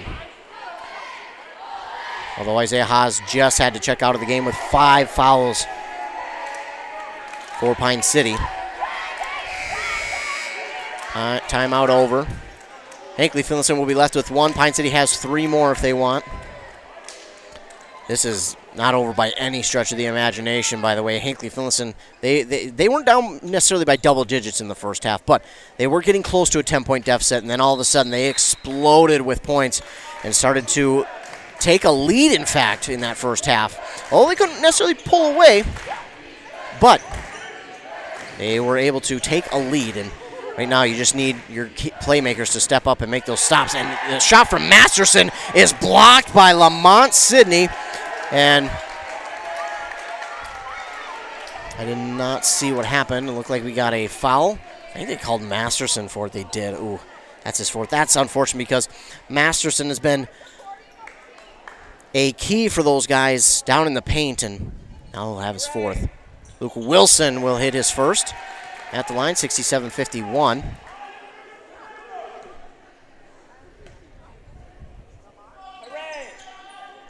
And he makes them both.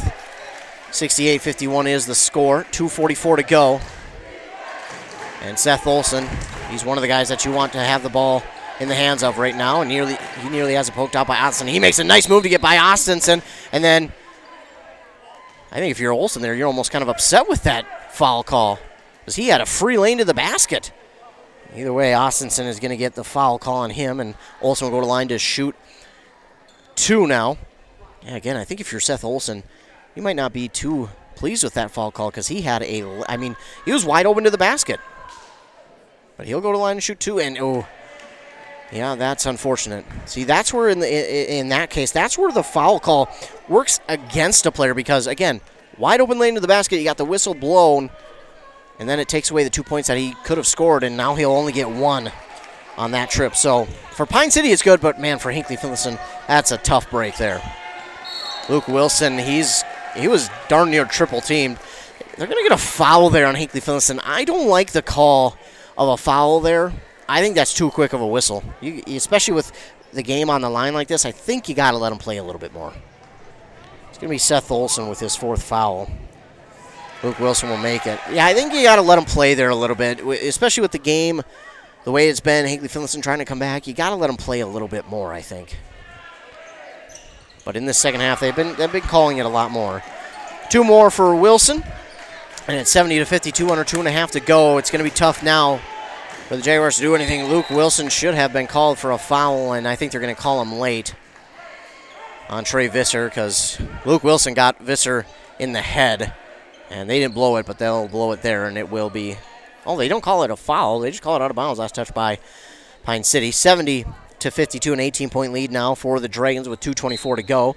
Don't forget, stay tuned after the game. We'll have our post-game interview with head coach Kyle Allen as well as our A&W player of the game. Silas Lefebvre gets the inbound. He spins around, gives it off to Visser for 3. It's no good. And Riley Cummings, he brings down the rebound. He'll give it to Luke Wilson, and that's why you want Cummings in the game at this point. He's their rebound machine, like I mentioned, and that's going to go out of bounds. That's touched by Wilson. So the Jaguars will catch a break, and they'll get it back, and 2:03 to go. They got 18 points to make up, but it's not impossible. We're going to have to start to go quick, though. Silas Lefebvre, that's another guy you want the ball in the hands of. He is so quick and twitchy and puts up a shot from the free throw line, and he's no good. A rebound there by Luke Wilson, and he'll take it up the court, weaving his way through traffic, gives it off to Lamont Sidney. I don't think they're going to try and go to the basket yet. I think they're just going to work on passing it back and forth and waste some time. Sidney sets a mini screen there for Wilson. He passes it to Austinson. Cummings sets a screen for Austinson, who will give it to Wilson. Wilson tries to get around Lefebvre. Can't do it. Lefebvre with great defense, and Wilson will pass it back across the court to the far side to Austinson. Austinson bounce pass to Wilson.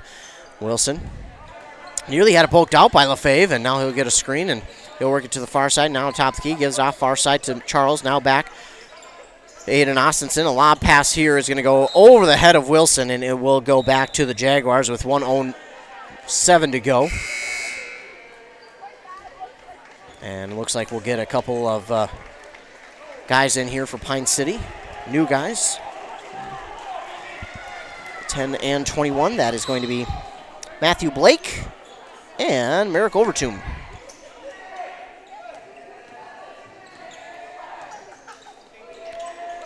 And a 3 from Seth Olson is no good, and Lefebvre going to get the rebound.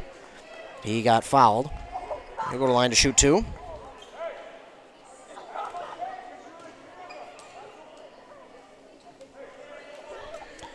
So Lefebvre is at the line to shoot 2. His team trails 70-52, and man, that's unfortunate for Hinckley-Finlayson. They were right there this entire game, and that this score, the final score, will not dictate how this game went because, man, Hinckley-Finlayson, they felt like they could have won here tonight, and they really could have.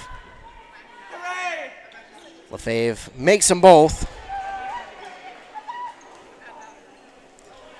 70-54, inbound here to Ashton Seals. He'll get out of the double team. He'll race up the court, and he'll stop on the near side.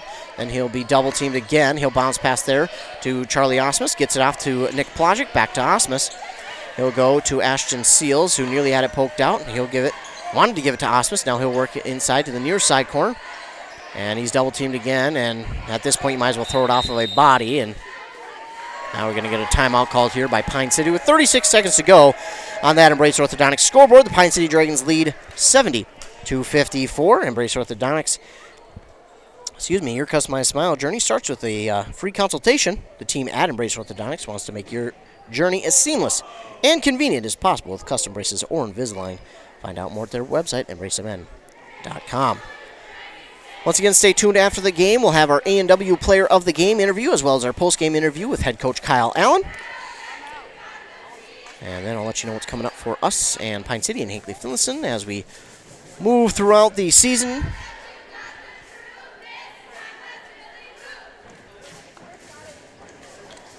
Dragons head coach Kyle Allen calls that timeout. He'll have 2 left, 1 for the Jaguars. 70-54 is the score.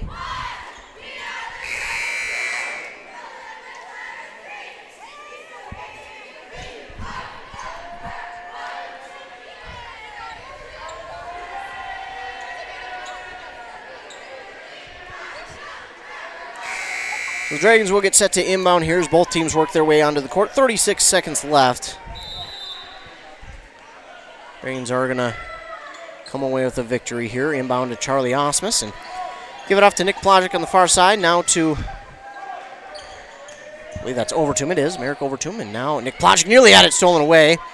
And he'll bounce pass here to Ashton Seals. Oh, they're going to get it over and back. So one of his dribbles hit the back court, and Jaguars will get it, and they'll try and add on to this and make the deficit smaller before the final buzzer. Lefebvre, he gets a nice lane, but it's closed up quickly by Charlie Osmus. His shot is no good. Bounces, and it will be knocked out of bounds, I believe, by the Jaguars, and it will go back to Pine City with 12 seconds to go. Nick Plojic, a lob down to Charlie Osmus, and he'll bring it in, and that should be all he needs to do. Merrick Overton will put it up and in for 2. And, the clock didn't run. There we go. Yeah, we got to get the clock to run there. Clock didn't run. It was stuck at 12.8. We're going to have to probably get a couple seconds to drain. There it goes. We'll see how far they drain it to. So 6 seconds? 6 seconds is look like what they'll leave on the clock, and Degerstrom will get the inbound here. He'll give it off to Lefebvre. Lefebvre going to race inside, puts up a shot. He floats to the basket, puts it through, and that will be it. Lefebvre gets up slowly. I hope he's okay. I mean, this Hinckley-Finlayson team battled hard all night long. So the final here in this one, Pine City 72, Hinckley-Finlayson 76. We'll take a commercial break, come back here. The post-game interview with head coach Kyle Allen and our Most Americans do not have a proper will or estate plan in place. Many of you listening have been putting off that important task for a long time. Stop waiting and contact Spear & Swanson today. Spear & Swanson can help you put together a tight legal estate plan to make sure the assets you've been working so hard to obtain get passed on to your loved ones in the way that best fits you. Spear & Swanson, attorneys at law in Pine City. Call 320-629-7586. That's 320-629-7586. Are you interested in a technical degree that can quickly help you land your dream career? Or maybe you've always dreamed of going to a 4-year college, but you'd like to start close to home. Either way, Pine Technical and Community College has you covered. PTCC offers more than 50 degrees in hot fields like healthcare information technology, advanced manufacturing, and business. PTCC is now accepting applications. Financial aid may be available online at pine.edu. Starting out or starting over, find your future at Pine Technical and Community College. It's time to start pushing snow. Sorry, just the messenger. Thankfully, Minnesota Equipment in Isanti has affordable machines to do the heavy lifting. Any size property. Toro and Aaron's walk behind snow blowers. Oh, you got land, huh? How about John Deere lawn and garden tractors? Or a compact utility tractor? Minnesota Equipment has them in stock. Snow removal doesn't have to be backbreaking. Not if you get into Minnesota Equipment. Highway 65 in Isanti. Or visit minnesotaequipment.com. Hey, I'm Chad Greenway. When I was playing, I loved chasing down running backs. But you shouldn't have to chase your bank around when you're buying a home. Franzen Bank and Trust Mortgage Consultants will be with you stride for stride, like a linebacker on a running back, from pre-approval to closing and beyond. Let Franzen Bank guide you through the mortgage process. Learn more at franzenbank.com/get there. Franzen Bank and Trust. Real people, real results. Member FDIC, Equal Housing Lender. The final here on that Embrace Orthodontics scoreboard, the Pine City Dragons 72, Hinckley-Finlayson 56. We're now joined by our A&W player of the game, Luke Wilson. Luke, this was a tough one, and that pace was pretty quick throughout. Yeah. How did you feel going into halftime with that little of a lead? We could have definitely done better on the rebounds and defensive end. Our shots weren't falling, but that's just life. They'll start falling second half, which they did, and we just started working more towards the defensive end and focusing on the right things. And what was the message to you guys there going into halftime so that you guys could come out and play a little bit better of a second half? Focus on the right things, play fast but play controlled. And you had a pretty big game here tonight, 26 points here this evening. How did it feel to have this kind of a performance here tonight? Felt like I could do better. Better? All right, well, thanks so much, and congratulations on our A&W player of the game. That again was Luke Wilson, our A&W player of the game, a man of few words, but many points out on the court here tonight. And Coach, the pace here this evening was just quick, and you can see these guys, they look a little bit tired after this one. Yeah, absolutely. And I can tell you, Luke's not lost to words because he's tired. He's just lost to words. That's kind of a little bit of who this group is. Behind closed doors, when they're doing their thing, they're loud, they're crazy. Mason's in the middle getting them all going. But these guys, they want to play for each other. They want to play for the program. So you don't always get the biggest interviews after the game with some of these guys. And that's okay. The performance out there tonight by this entire team was just fun to watch. And what was one of the things that you wanted to see change going into the second half? I know the rebounds were kind of troublesome there in that first half. Yeah, and that was really it. If you look at the rosters, you'd say, holy moly, Pine City's got a huge advantage. But Tom Izzo used to say, you can't teach rebounding. Rebounding is effort. Rebounding is IQ. Rebounding is execution. And rebounding is desire. And unfortunately for us, Hinckley had a little bit more of that in the first half. It's that, what's the old saying? It's not the size of the dog in the fight, but the size of the fight in the dog. Yeah. And that was it. They had more fight for those rebounds in the first half. And so, we wanted to be conscientious about that. Again, we want to make sure that we are the aggressor, we are the hustler, we are the ones that are giving everything we have at all times. And I thought we did a better job of I thought our energy was great in the first half. I just thought it was unfocused. And I thought we really focused in our energy and put it in the right places. And I thought that helped lead to some success in the second half. Absolutely, and this one was close throughout. I don't think the final score would tell how close it was, but your team started to pull away here late in the second half, and they got some threes to fall, but that's not the only reason why. Kind of explain what you saw. Kind of the reason was that they started to pull away. Well, and we stick to our rotation. So, we have like tonight we had a 9-man rotation coming into the game. We want to get 9 guys on the floor, 9 guys contributing, and that's what we want to see. So, we want to have the other team take as many steps as our 9 guys had to, and hopefully our guys are taking less steps per player than they are. And so we want to run deep. We want guys to contribute. We want guys to play their role. And I thought that we stuck to that. And when we are able to stick to that, when we're able to be disciplined, when guys are able to again be focused in and focus their energy into being a star in their role, I think a lot of good things happen. And so I think we were able to outlast them a little bit tonight. Yeah, and we talk about this team performance and the defense. You did have a little bit of foul trouble here in the second half. Isaiah Haas, unfortunately, had to check out. But you had pretty good faith in him, putting him back out there with a ton of time left, and he did a good job. But speak about this team's ability to go out there with the fouls that they have and still continue to play aggressive. Yeah, we always tell them, make us pull you back. You guys go out there and do your thing, and we'll pull you back. And we don't want you to play afraid. We don't want you to play like you have 4 fouls. We want you to play like you have 1 foul. And if you foul out, we're going to foul out being aggressive, and that's when the next guy comes. And that's our mentality is we're going to stick to the system. We're going to stick to our rotations, obviously unless it's egregious, and we're going to let the next guy come in and play those minutes. So whether it's Ashton Seals or Nick Plajic, whether it's AJ or Charlie, whether it's another guy coming in, a Matt Blake or what might it be. We trust that those guys will come in and be a star in their role and execute to the best of their ability, and that's what we ask. It's not, we don't need anyone to do anything crazy. We don't need anyone. I only need one Luke Wilson, but I need an Isaiah Haas, and I need an Ashton Seals, and I need and those guys going out and executing and being the best version of them in our rotation. Hopefully we can do a good job of putting them in the right spots to be successful. And you mentioned Luke Wilson there. He kind of took over here in the second half, and he's a pretty unselfish player. We've seen he will pass the ball. He will gladly give it off. But he kind of took over here in the second half, especially late in the second half. Was that kind of part of the game plan, or was that just him seeing the shot? Well, I turned to the coaches in the last couple minutes, and I said, we could run a press break, or we could just say, get the ball to Luke and let him do his thing. And I haven't been able to say that since probably Noah Adams. So it's been a while, and he's just a special ball player. He has, he probably has the best ball handling ability of any kid I've ever coached here in Pine City.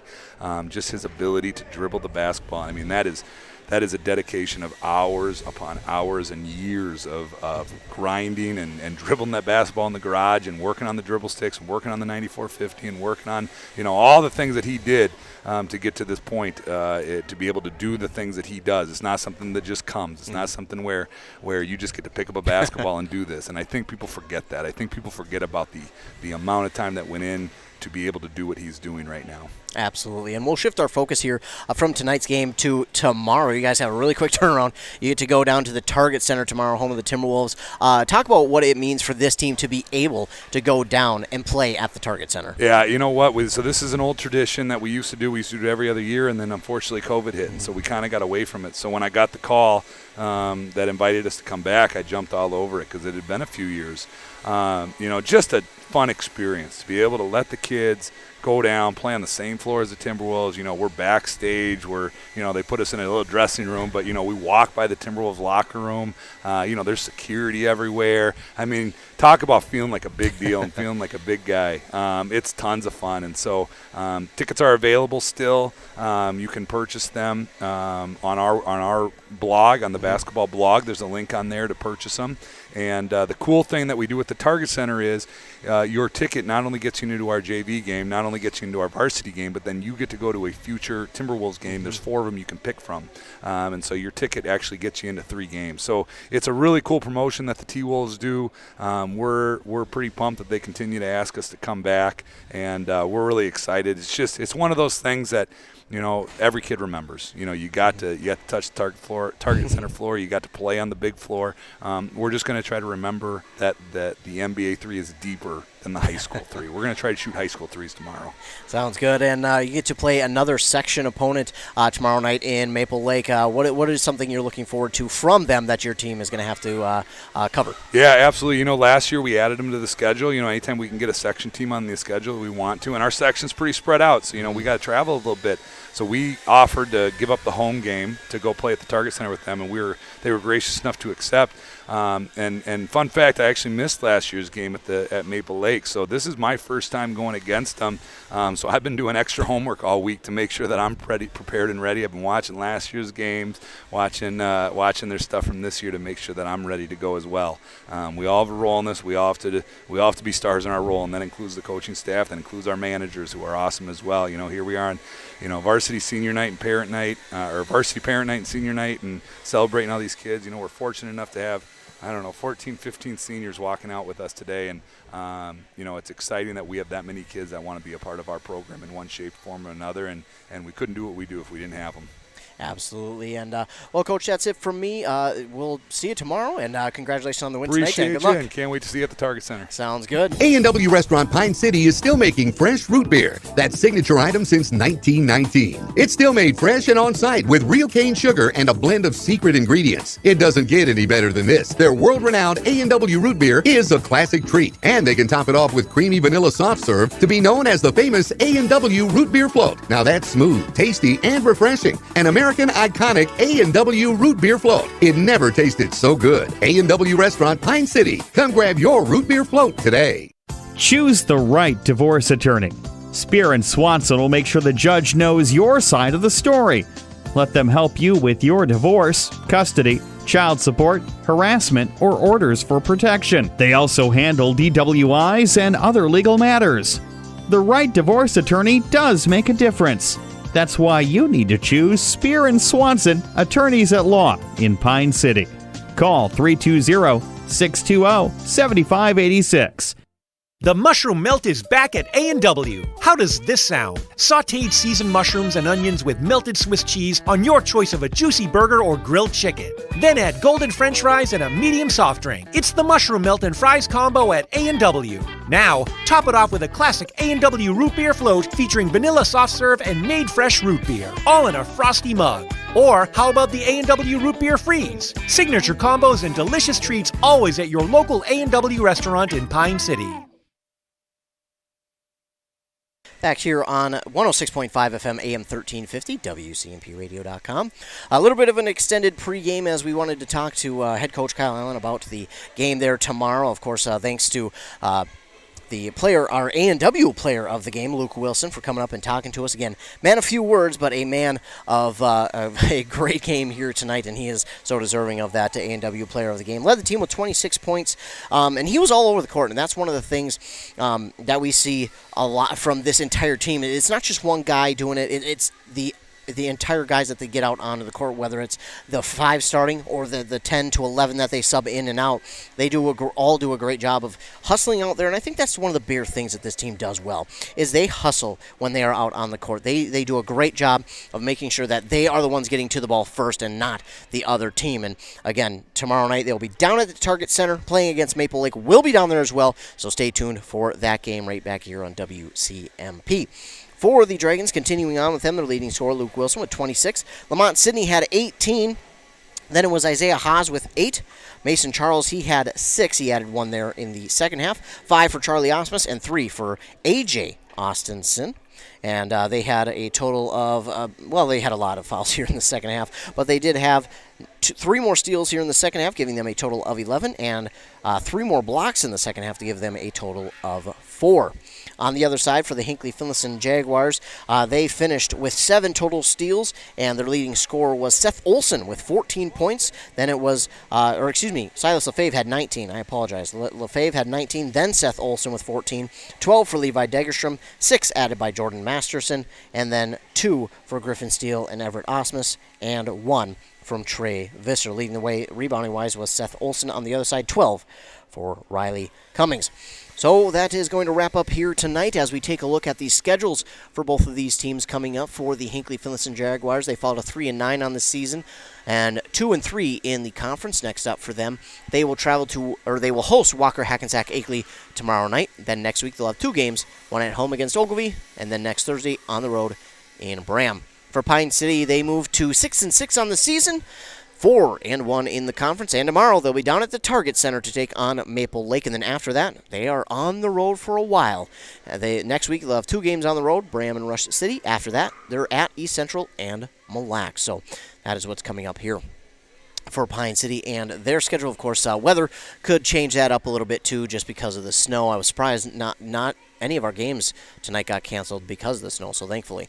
Tomorrow coming up right back here on 106.5 FM, it will be Pine City taking on Maple Lake down at the Target Center right on this very station. Then over on 100.9 FM, it's girls basketball between Bram and Long Prairie Grey Eagle. And then on 95.5, it's boys basketball, Mora taking on Foley. I want to thank all of you who tuned in here tonight. Thanks so much for listening, or maybe you're watching on our YouTube. Thanks so much either way for tuning in, because if you don't tune in, well, we don't have a reason to come out here. So thanks so much for tuning in. To all of our fine sponsors who sponsor this broadcast, thanks so much to all of them who sponsor this broadcast. Of course, if we don't have them sponsoring, well, we won't be able to come out here and call any of these games for you. So thank you so much to all of the fine sponsors. Again, the final here in this one, Pine City 72, Hinckley-Finlayson 76. Be sure to tune in to the morning shows on both of our stations on 95.5 FM with Rock and Robin Riley at 7:30 and 8:30, and then on 100.9 FM with Joshua Miron at 7:45 and 8:45. Those are the times that you can catch your local sports update. I'll talk about this game and give you the score from this one, plus scores from other games in our local listening area, and I'll update you on those as well. Again, the final, one more time on that Embrace Orthodontic scoreboard, the Pine City Dragons 72, the Hinckley-Finlayson Jaguars 56. For WCMP, I'm Ethan Game Day Gilman. Remember to be kind to everyone. You never know what someone is going through, and your kindness could really make their day. For WCMP, one more time, I'm Ethan Game Day Gilman. Have a great rest of your night.